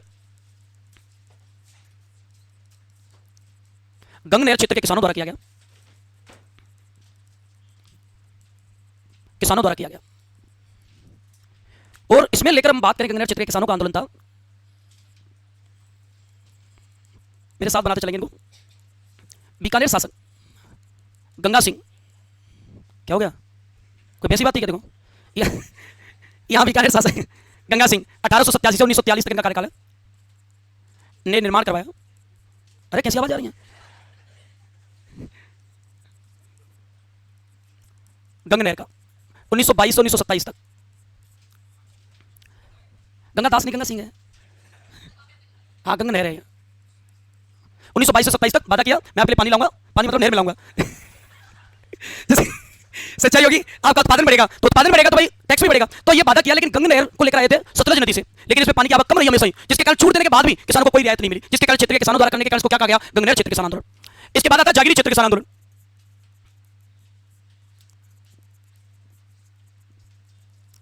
जागीरी क्षेत्र किसान आंदोलन, और जागीरी क्षेत्र किसान आंदोलन को लेकर बात करें, यहां आंदोलन का कारण सामंती शोषण था। 37 प्रकार के कर थे यहां, यानी बीकानेर आंदोलन का कारण था 37 प्रकार के कर, 37 प्रकार के कर। ये रीजन है जिसके कारण आवाज उठाई गई। तो 1937 में गांव दाऊदसर गांव बीकानेर में, वहां से इसको स्टार्ट किया गया, ताऊसर गांव बीकानेर से इसको स्टार्ट किया, जहां नेतृत्व करता था जगजीवन चौधरी। जगजीवन चौधरी बीकानेर के राजा के पास जब शिकायत लेकर गए तो उनके साथ मारपीट की गई थी, उनके साथ उनका अत्याचार किया गया था, जिसके कारण ये भी कोई सफलता नहीं मिला पाई इनको। तो अगर मैं बात करूं इसकी शुरुआत कहां से हुई, 1937 में ताऊसर गांव,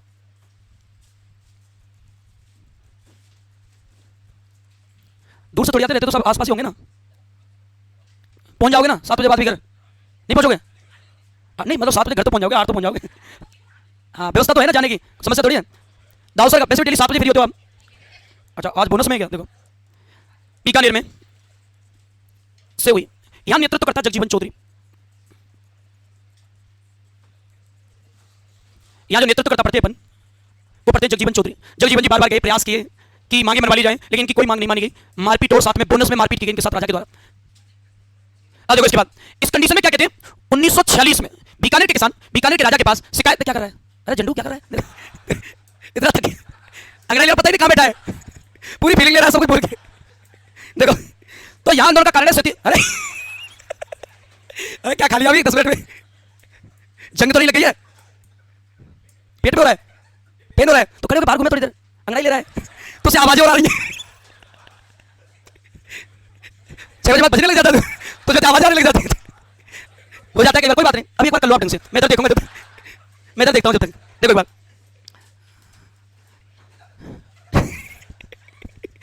तो ये जो किसान थे, ये मेरी तरफ गौर से देख रहे हैं, क्या हो गया? यहाँ के जो किसान थे 1946 में शिकायत लेकर बीकानेर के राजा के पास जा रहे थे। सामंतों को पता था कि शिकायत अगर राजा को की गई तो एक्शन हो सकता है, इसलिए सामंतों ने टारगेट बनाया किसान राजा तक पहुंचने नहीं चाहिए, जिसके कारण ये बताते सामंतों ने कांगड़ा गांव, एक कांगड़ा बीकानेर में कांगड़ा गांव में किसानों को रोक लिया और रोककर किसानों के साथ मारपीट की। 35 किसान थे, उनके साथ बुरी तरह से मारपीट की गई, बेड रेस्ट पे पहुंचा दी 5-7 तो इस घटना के कारण मैं आपसे कहूंगा वो जो घटना है वो बन जाती है कांगड़ा कांड। तो कांगड़ा कांड का संबंध है बीकानेर किसान आंदोलन से। कांगड़ा कांड 1946 और कांगड़ा कांड 1940 थोड़ा इंपॉर्टेंट है कि इसका क्वेश्चन आता है कांगड़ा कांड का संबंध राजस्थान के कौन से आंदोलन से है? बीकानेर से। अभी मारपीट करवा देते कांगड़ा कांड डाल लो। ये 2-3 पॉइंट है, दुधवा खारा में 2 स्टेटमेंट आएंगे, नेतृत्व करता और कारण क्या था। अरे बस करो, वो बेचारा अपनी व्यवस्था रोक दी है। अरे तेरी नहीं मैं कह रहा हूं, तूने व्यवस्था रोक दी है, जो प्रक्रिया करना चाहता था अधूरी छोड़ दिया, अब क्लास के बाद पूरी करेगा। उसमें लिख दिया थोड़ी देर बाद यहीं से। कांगड़ा कांड में पहुंच गया क्या? कांगड़ा कांड में लिखना। अच्छा नहीं, अच्छा नहीं बोला क्या, उधर ध्यान था मेरा।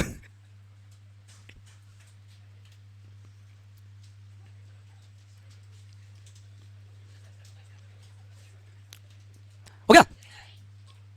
2 मिनट रुकना है, पूरी लाइन।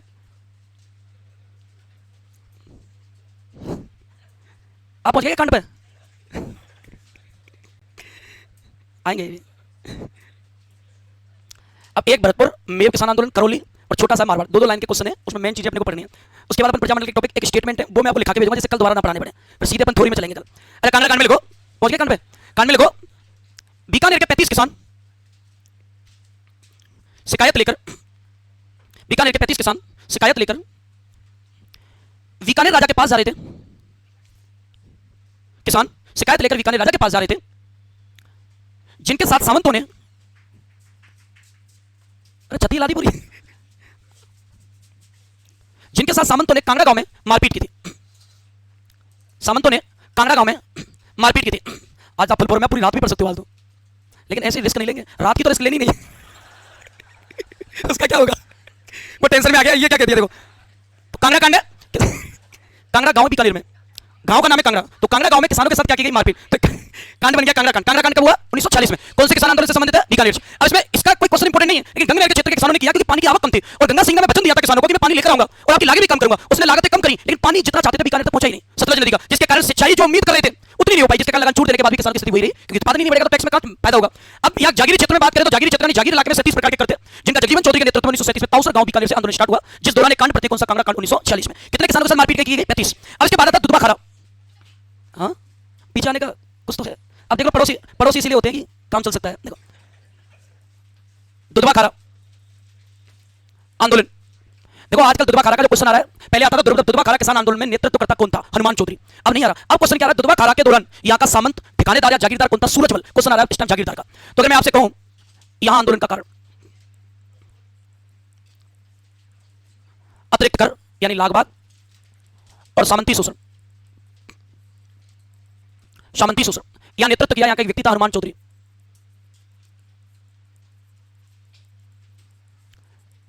नेतृत्वकर्ता कौन था? हनुमान चौधरी। और यहां बताते हैं, मैंने आपको पहले बताया इंपोर्टेंट है, no doubt Hanuman Chaudhary important है, लेकिन पेपर में हनुमान चौधरी नहीं, यहां का सामंत पूछा जा रहा है सूरजमल, ये आप ध्यान रखोगे।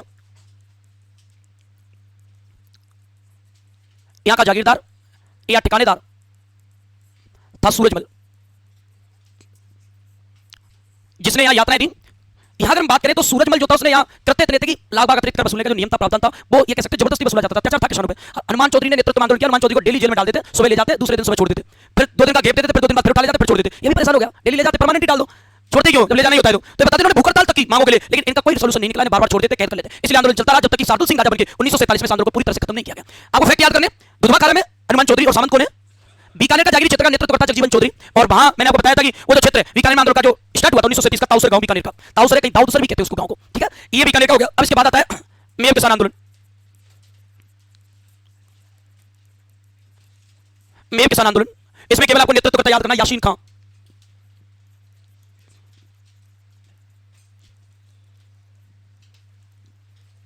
यासीन खां, और यहां एक संस्था काम करती थी, कार्यरत संस्था, यह एक कार्यरत संस्था थी जिसको अपन नाम देते हैं अंजुमन अल खादिम, जो इनमें जनजागृति फैलाती थी। ये 2 ही पॉइंट आएंगे। तीसरा आता है भरतपुर किसान आंदोलन।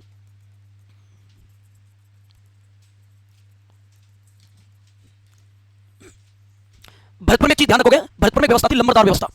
भरतपुर में कौन सी व्यवस्था थी? लंबरदार व्यवस्था, और उसका एक फेमस व्यक्ति बोजी लंबरदार, फर्स्ट ग्रेड में इस बार आया भी था, लोग ढूंढते रहे, लेकिन लंबरदार व्यवस्था, लंबरदार कहीं भी लिखा मिल जाए भरतपुर।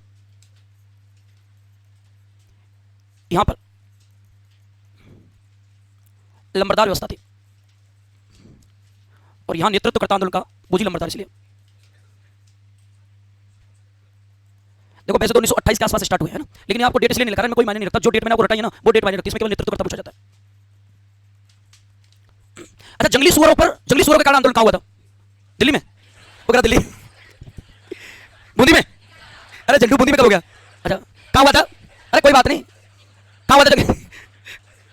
क्या बता रहा था? अच्छा ऐसे कह रहा था, एकदम से दिल्ली आ गया, जाना नहीं, मैं चाह रहा था ट्रेन गलत हो गई। चलो ठीक है, मुझे बताओ जंगली सुअरों के कारण आंदोलन कहाँ हुआ? ठीक है, लेकिन एक जगह हो रहा है जहां जंगली सुअरों के कारण आंदोलन हुआ है करौली। कौन सी जगह? करौली। तो एक और आता है भाई, एक तो दिल्ली पहुंच गया।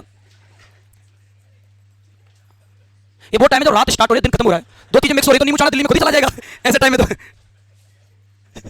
वो एक पूरी बात ही नहीं सुनी। कोई बात नहीं, देखो लिखो इसको एक बार। करौली किसान आंदोलन पूरे गुस्से में कब से इकट्ठा कर रखा था। देखो ये देखो, करौली किसान आंदोलन की बात करें, जंगली सुअर नींबू वो भी असरा है।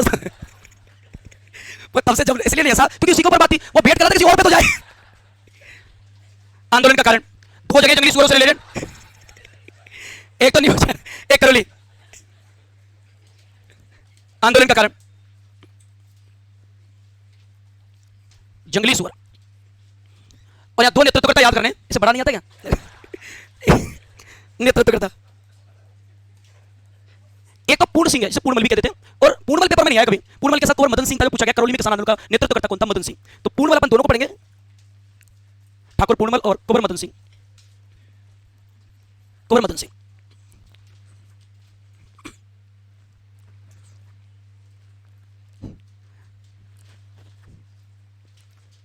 हो जाएगा। प्रजामंडल स्टार्ट करते हो? नहीं आज ही करेंगे, एक फॉर्मेट बनाएंगे, उसके बाद पढ़ाएंगे नहीं, फॉर्मेट बनाएंगे ओनली प्रजामंडल। कल अपने को टाइम खराब नहीं करना, 5 मिनट लगेंगे बस। हाँ चलो बस 1 मिनट में।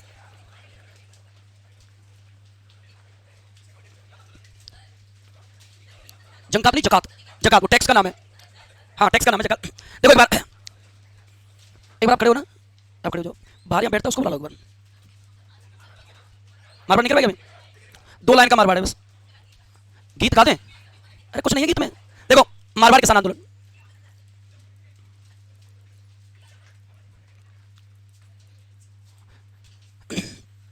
ज्यादातर मारवाड़ से रिलेटेड जो चीजें वो मारवाड़ प्रजामंडल में करवाते हैं, इसलिए मारवाड़ पर ज्यादा फोकस नहीं करते। जैसे मारवाड़ कारणी हो गई, मारवाड़ यूथ लीग हो गई, मारवाड़ सेवा संघ हो गई, मर्द कारणी सभा हो गई, मारवाड़ लोक परिषद हो गई, मारवाड़ राज्य लोग। इसमें टॉपिक चेंज करना 10 मिनट में, अभी नहीं प्रजामंडल 10 मिनट में आ जाना। देखो इसमें देखो, हाँ यहाँ जो एक संस्था थी कार्यरत संस्था, अब यहाँ 2-3 चीजें जिनको अपने को पढ़ना है।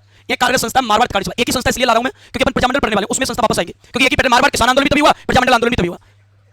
कौन सा? एक ही जनजाति में करवा दिया ना, जिनको नहीं करवाया वापस करवा देंगे बाद में। अभी एक बार कवर कर लेते हैं ना। यहां कार्यरत संस्था थी मारवाड़ कारणी सभा, मारवाड़ कारणी सभा। और ये जो मारवाड़ कारणी सभा, इसकी 2 स्टेटमेंट है। स्थापना कब हुई? आप कोई बुक में पढ़ोगे तो 1921 बताते इसकी स्थापना, लेकिन आपको पढ़नी 1918 चांदमल सुराणा द्वारा इसकी स्थापना की गई थी। 21 में इसकी पुनः स्थापना की गई थी क्योंकि अप्रभावी हो गई थी। तो अगर हम बात करें इसका संस्थापक चांदमल सुराणा, चांदमल सुराणा, स्थापना समय इसका मेरे साथ ही लिखते चलना एक बार, 1918। पुनः प्रभावी हुई 1921 में। इन्होंने माता पशु की खरीद फरोख्त के खिलाफ आंदोलन चलाया, वो प्रजामंडल में अपन पढ़ते हैं यहाँ की वजह। इस संस्था के द्वारा 136 लागत थी, 136 करते मारवाड़ के किसानों पर, उनके खिलाफ 1929 में ये संस्था आंदोलन करती है। जिसमें आंदोलन में बात करें, चांदमल सुराणा हो गया, आनंदराज सुराणा हो गया, भवरलाल सराफ हो गया, और एक व्यक्ति जयनारायण व्यास। मारवाड़ में कोई काम और जयनारायण व्यास का नाम नहीं है, ऐसा हो ही नहीं सकता। मेवाड़ में माणिकलाल वर्मा, मारवाड़ में जयनारायण व्यास, हाड़ौती में नैनूराम शर्मा, ये 3 फिक्स अपने एरिया के, और सिरोही में गोकुल भाई भट्ट, 4 लोग फिक्स हैं। आंदोलन का कारण, और आंदोलन का कारण अगर बात करें तो 136 लागों के खिलाफ, 136 लागों के खिलाफ 1930 में मारवाड़ कारणी सभा, मारवाड़ कारणी सभा ने आंदोलन किया।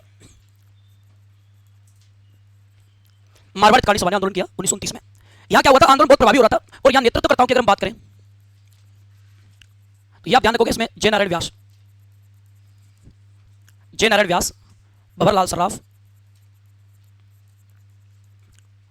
चांदमल सुराणा, ये सारे लोग थे। इन्होंने आंदोलन किया। ठीक है, मान लिया यहाँ एक व्यक्ति था गणेश लाल, उसने किताब लिखी थी बेकसों की आवाज, गरीबों की आवाज।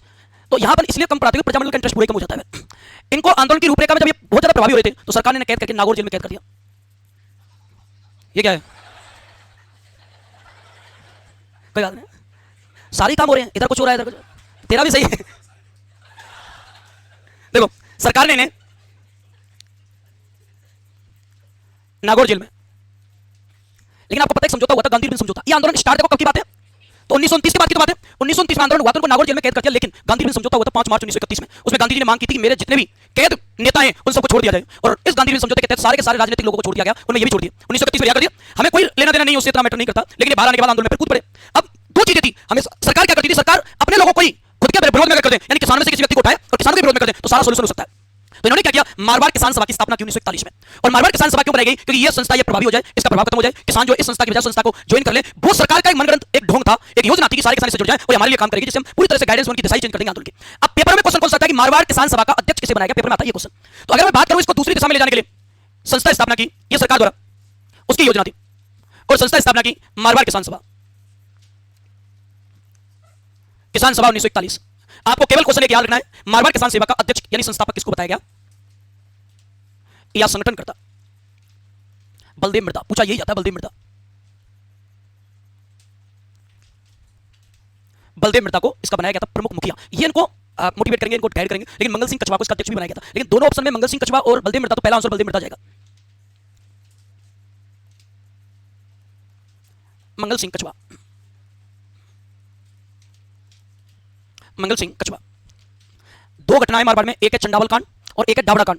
मैंने आपको दोनों इसलिए नहीं लिखा रहा हूं क्योंकि उन्हें प्रजामंडल में पढ़ेंगे, क्योंकि मारवाड़ लोक परिषद एक संस्था 1930 की रणछोड़ गट्टानी की, उसकी सभा के दौरान लाडनू नागौर में अत्याचारों के विरुद्ध सभा की गई थी। लेकिन सामंतों को लगा कि इस सभा में हम कम कमजोर पड़ गए, इसलिए जब दोबारा से मीटिंग हुई चंडावल गांव में, तो ये बताते वहां अत्याचार किए गए थे। चुन्नी लाल नाम का एक व्यक्ति मारा गया था, डावड़ा कांड कहते हैं। और चंडावल कांड में लाठीचार्ज करके अत्याचार किए गए थे। तो ये अपना स्टार्टिंग का पैटर्न है, यहां फोकस लगाएंगे सबसे ज्यादा। बलदेव मृदा पेपर में सबसे ज्यादा पूछा जा रहा है कि मारवाड़ किसान सभा का पहला व्यक्ति कौन था, नेतृत्व करता है, संगठन करता है, तो बलदेव मृदा। और बलदेव मृदा ऑप्शन में नहीं हो, तब आंसर क्या जाएगा, मंगल सिंह। ये आप ध्यान रखोगे। इसके बाद अब हमारा एक ही पॉइंट है, प्रजामंडल। कौन सा पॉइंट चलता है, प्रजामंडल का क्या है, मैं एक लाइन लिखूंगा, वो लाइन लिखनी है बस, उसके बाद कल टाइम खराब नहीं होगा उस लाइन में, इस लाइन में टाइम लगता है। मैं आपको पैटर्न बताऊंगा प्रजामंडल क्या है, तो 2 मिनट की बात है, 2 मिनट में अपन पूरा फिनिश कर देंगे। प्रजा सबसे कठिन टॉपिक प्रजामंडल के मारवाड़ हिस्ट्री का, मॉडर्न हिस्ट्री का सबसे कठिन टॉपिक कौन सा है, प्रजामंडल। बोर भी सबसे ज्यादा करता है, कठिन भी है, याद भी नहीं होता और फैक्ट जाता है। इसका मतलब हम उसे कवर कैसे करेंगे। सबसे मेन मैं आपको बात बताऊं, प्रजामंडल आंदोलनों से क्वेश्चन कैसे आते हैं। पहला आता है प्रजामंडल को देखकर कम से कम 21 प्रजामंडल मैं आपको पढ़ाने वाला हूं राजस्थान में, 21 प्रजामंडल। प्रजामंडल के क्वेश्चन कैसे आते हैं, प्रजामंडल का संस्थापक कौन था और प्रजामंडल कब बनाया गया। ये दो टाइप के क्वेश्चन आते हैं। प्रजामंडल के दौरान कोई कांड हुआ है, जैसे तसीबो कांड हो गया, रास्तापाल कांड हो गया, ये जो कांड है इन कांडों को अपन पढ़ेंगे। लेकिन फोकस अपने को कहां करना, जनरल वे में क्वेश्चन दो टाइप के आते हैं, प्रजामंडल किसने बनाया, संस्थापक, और प्रजामंडल कब बनाया, दो टाइप के क्वेश्चन आते हैं। पहले मुझे एक बात बताओ, मैंने आपको एक टॉपिक स्टार्ट किया प्रजामंडल आंदोलन, मैंने एक क्वेश्चन लिख दिया प्रजामंडल आंदोलन, प्रजामंडल आंदोलन। पहले तो मुझे एक बात बताओ, अगर मैं प्रजामंडल आंदोलन लिख दूं तो आपको पहले तो यही पता होना चाहिए प्रजामंडल क्या है। हर चीज का कोई ना कोई लॉजिक है। अगर प्रजामंडल के मैं दो पार्ट बना दूं, प्रजा प्लस मंडल, प्रजा प्लस मंडल, इसका देखो प्रजा का अर्थ होता है जनता, क्या होता है, मंडल का अर्थ होता है संगठन। ये तो फिक्स है, जनता संगठन बनाकर क्या करेगी, ये पूरे शब्द का ऑपरेशन हो गया। क्यों करेगी, पहले क्या पैटर्न था, राजा, राजा के बाद राजा कौन बनेगा, उसका बेटा, उसके बाद राजा कौन बनेगा, उसका बेटा। इसको कहते हैं राजतंत्रात्मक व्यवस्था, राजतंत्रात्मक व्यवस्था। लेकिन आज कैसी व्यवस्था है, लोकतंत्र। अब राजा का बेटा प्रधानमंत्री का बेटा प्रधानमंत्री नहीं बनेगा, हम चाहेंगे वो बनेगा, जनता जो चाहिए वो बनेगा, इसे कहते हैं लोकतंत्रात्मक व्यवस्था। लेकिन पहले ये जो व्यवस्था है लोकतंत्रात्मक, इसे कहते थे उत्तरदायी शासन व्यवस्था। उत्तरदायी शासन व्यवस्था का अर्थ क्या था, राज्य के प्रशासन में हर चीज में जनता की भागीदारी सुनिश्चित करना। आज तक जनता का कोई योगदान नहीं था, राजा अपनी मर्जी से बनता था, अपनी मर्जी से कानून बनाता, अपनी मर्जी से योजनाएं लाता, अपनी मर्जी से आदेश देता, लेकिन जनता का कोई उसमें कोई हस्तक्षेप नहीं था, क्योंकि जनता का अधिकारी नहीं मानते थे राजा। इसे कहते हैं पूरी तरह से राजतंत्रात्मक व्यवस्था। लेकिन इस व्यवस्था के खिलाफ सुभाष चंद्र बोस जी ने कहा आंदोलन कीजिए और जनता का वो हक मिलना चाहिए जो जनता योग्य है, या जनता जिस चीज का अधिकारी है जनता, और जिसके कारण व्यवस्था के लिए आंदोलन किया गया, जिस व्यवस्था को समय में क्या नाम देते थे, उत्तरदायी शासन व्यवस्था, यानी जनता की भागीदारी सुनिश्चित करना। क्या राजा इस व्यवस्था में खुश है, इस व्यवस्था में खुश है, राजा किस व्यवस्था में खुश है, तो राजा इस व्यवस्था को भी खत्म करना चाहेगा क्या, और जनता किस व्यवस्था में खुश है। इसका मतलब जनता आंदोलन करेगी किस व्यवस्था के लिए, विरोध कौन करेगा, तो आंदोलन भी किसके खिलाफ होगा। अब मैंने शब्द तोड़ दिया, जनता द्वारा संगठन बनाकर उत्तरदायी शासन व्यवस्था के लिए राजा के खिलाफ किए गए आंदोलन क्या कहलाएंगे। खत्म, एक शब्द से पूरा का पूरा भावार्थ आ गया, पूरा निकल गया। अब मैंने आपको ऐसे कहा कि इस टॉपिक में से हमारा क्वेश्चन आता है प्रजामंडल का संस्थापक और उसका समय की कब स्थापना हुई। एक ट्रिक लिखेंगे, मैं आपको प्रजामंडल भी याद करवा देता हूं, सबसे हार्ड याद नहीं किया जाता, किताब पढ़ के देख लेना, उसका प्रजामंडल उसका संस्थापक उसमें घुस जाता है, उसका उसमें। अपने को यही तो नहीं करना, अपने फिक्स एक लाइन लिखेंगे और लाइन में सारे के साथ 10 प्रजामंडल उंगलियों पे याद करेंगे। मेरे साथ बनाएंगे एक बार, इसको शॉर्ट फॉर्मेट है, जब आपके पास 2 ही मिनट है टॉपिक को पढ़ने के लिए। इसकी ट्रिक आएगी, शहर कैसे याद करते हैं, बीकानेर में जेसमी काकी ने मामे मामे मामा नहीं जबरदस्ती बोंडू, आराम से आने तो दो अभी, बड़ा खुश हो रहा है। बोंडू सबसे पॉपुलर प्रजाति इस टाइम की, बाबू, बोंडू के बाबू को फिर मारा। अब एक ट्रिक क्या, एक बार बोलो इसको, इसका ऑपरेशन कर देते हैं, प्रजामंडल खत्म।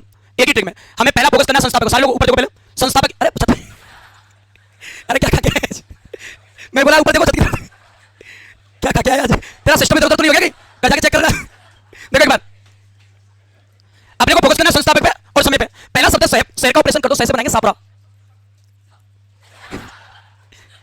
कोई बात नहीं, मत बोलो थोड़ी देर। अब मुझे एक बात बताओ, प्रजा लिख दूं तो समझेंगे प्रजामंडल, सापरा प्रजामंडल। अब नहीं, टाइम कम है अपने पास। रेसेस का संस्थापक रमेश चंद्र ओझा, क्योंकि ट्रिक होती है केवल हिंट देने के लिए, और यहाँ तो पूरी हिंट आ रही है देखो। रमेश चंद्र ओझा, तो सापरा प्रजामंडल का संस्थापक कौन हुआ? रमेश चंद्र ओझा। फिक्स है, इसके अलावा कोई क्वेश्चन जाने नहीं आपका।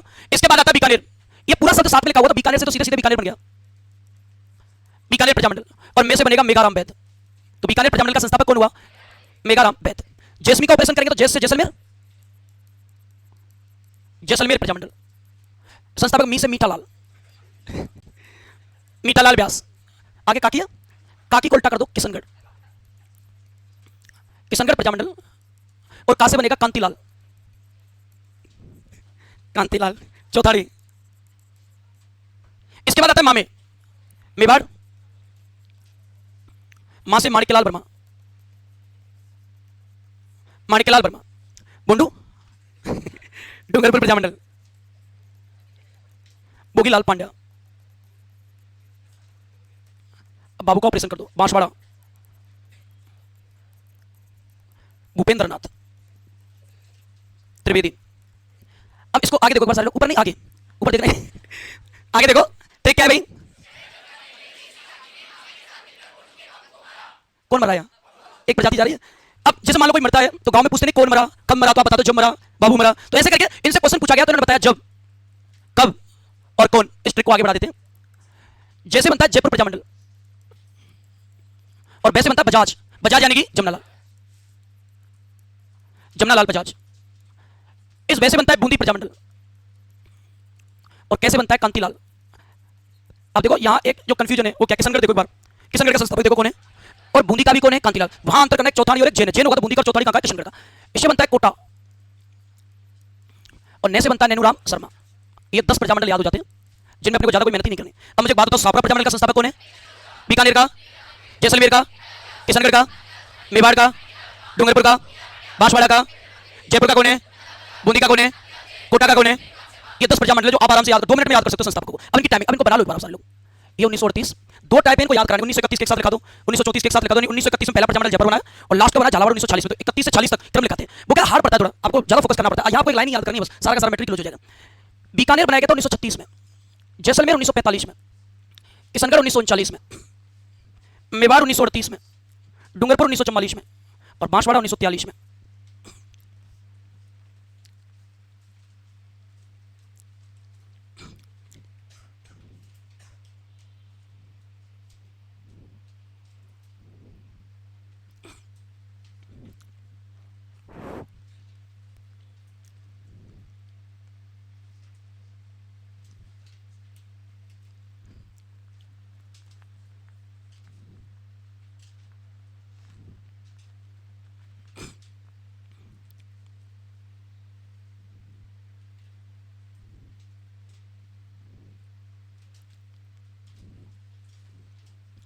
अभी तो क्षमता बची है तुम्हें पढ़ने की 1-2 घंटे और। अब तो तुम्हें घर की याद आ रही है, बस तो पढ़ सकते हो आप।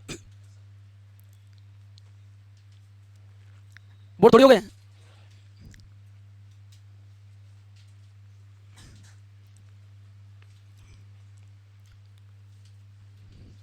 स्पीड बढ़ाओ थोड़ी।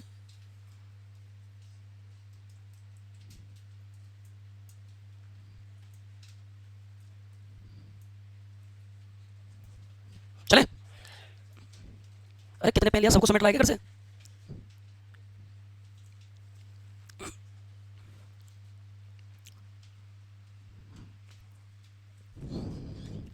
आंदोलन का क्या अर्थ है?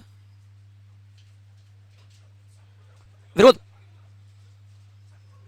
वो सत्याग्रह है। आंदोलन में कोई शांति नहीं होती, अशांति होती है आंदोलन में। तो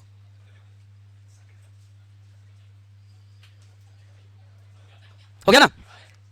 नेक्स्ट पेज देखो, उसमें टाइमिंग लिखेंगे। 1936-37, बूंदी 1931, कोटा 1939। अब कभी प्रजामंडल 10 प्रजामंडल याद करने में कोई समस्या हो गया आपको? आराम से 2 मिनट में प्रजामंडल याद कर सकते हो 10 तो। संस्थापक और समय अब इनका विस्तार एक से पढ़ेंगे, सबका विस्तार नहीं है, 10 का विस्तार कम से कम है, और ढंग से पढ़ना है उनको तो, क्योंकि उनमें से क्वेश्चन आते हैं अंदर से। करनी छुट्टी? हाँ,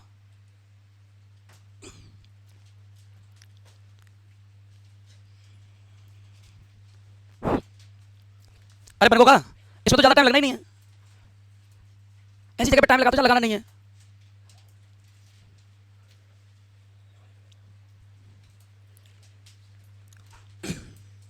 बन गया क्या? अब मुझे बस इतना बताओ, क्या कर रहा है?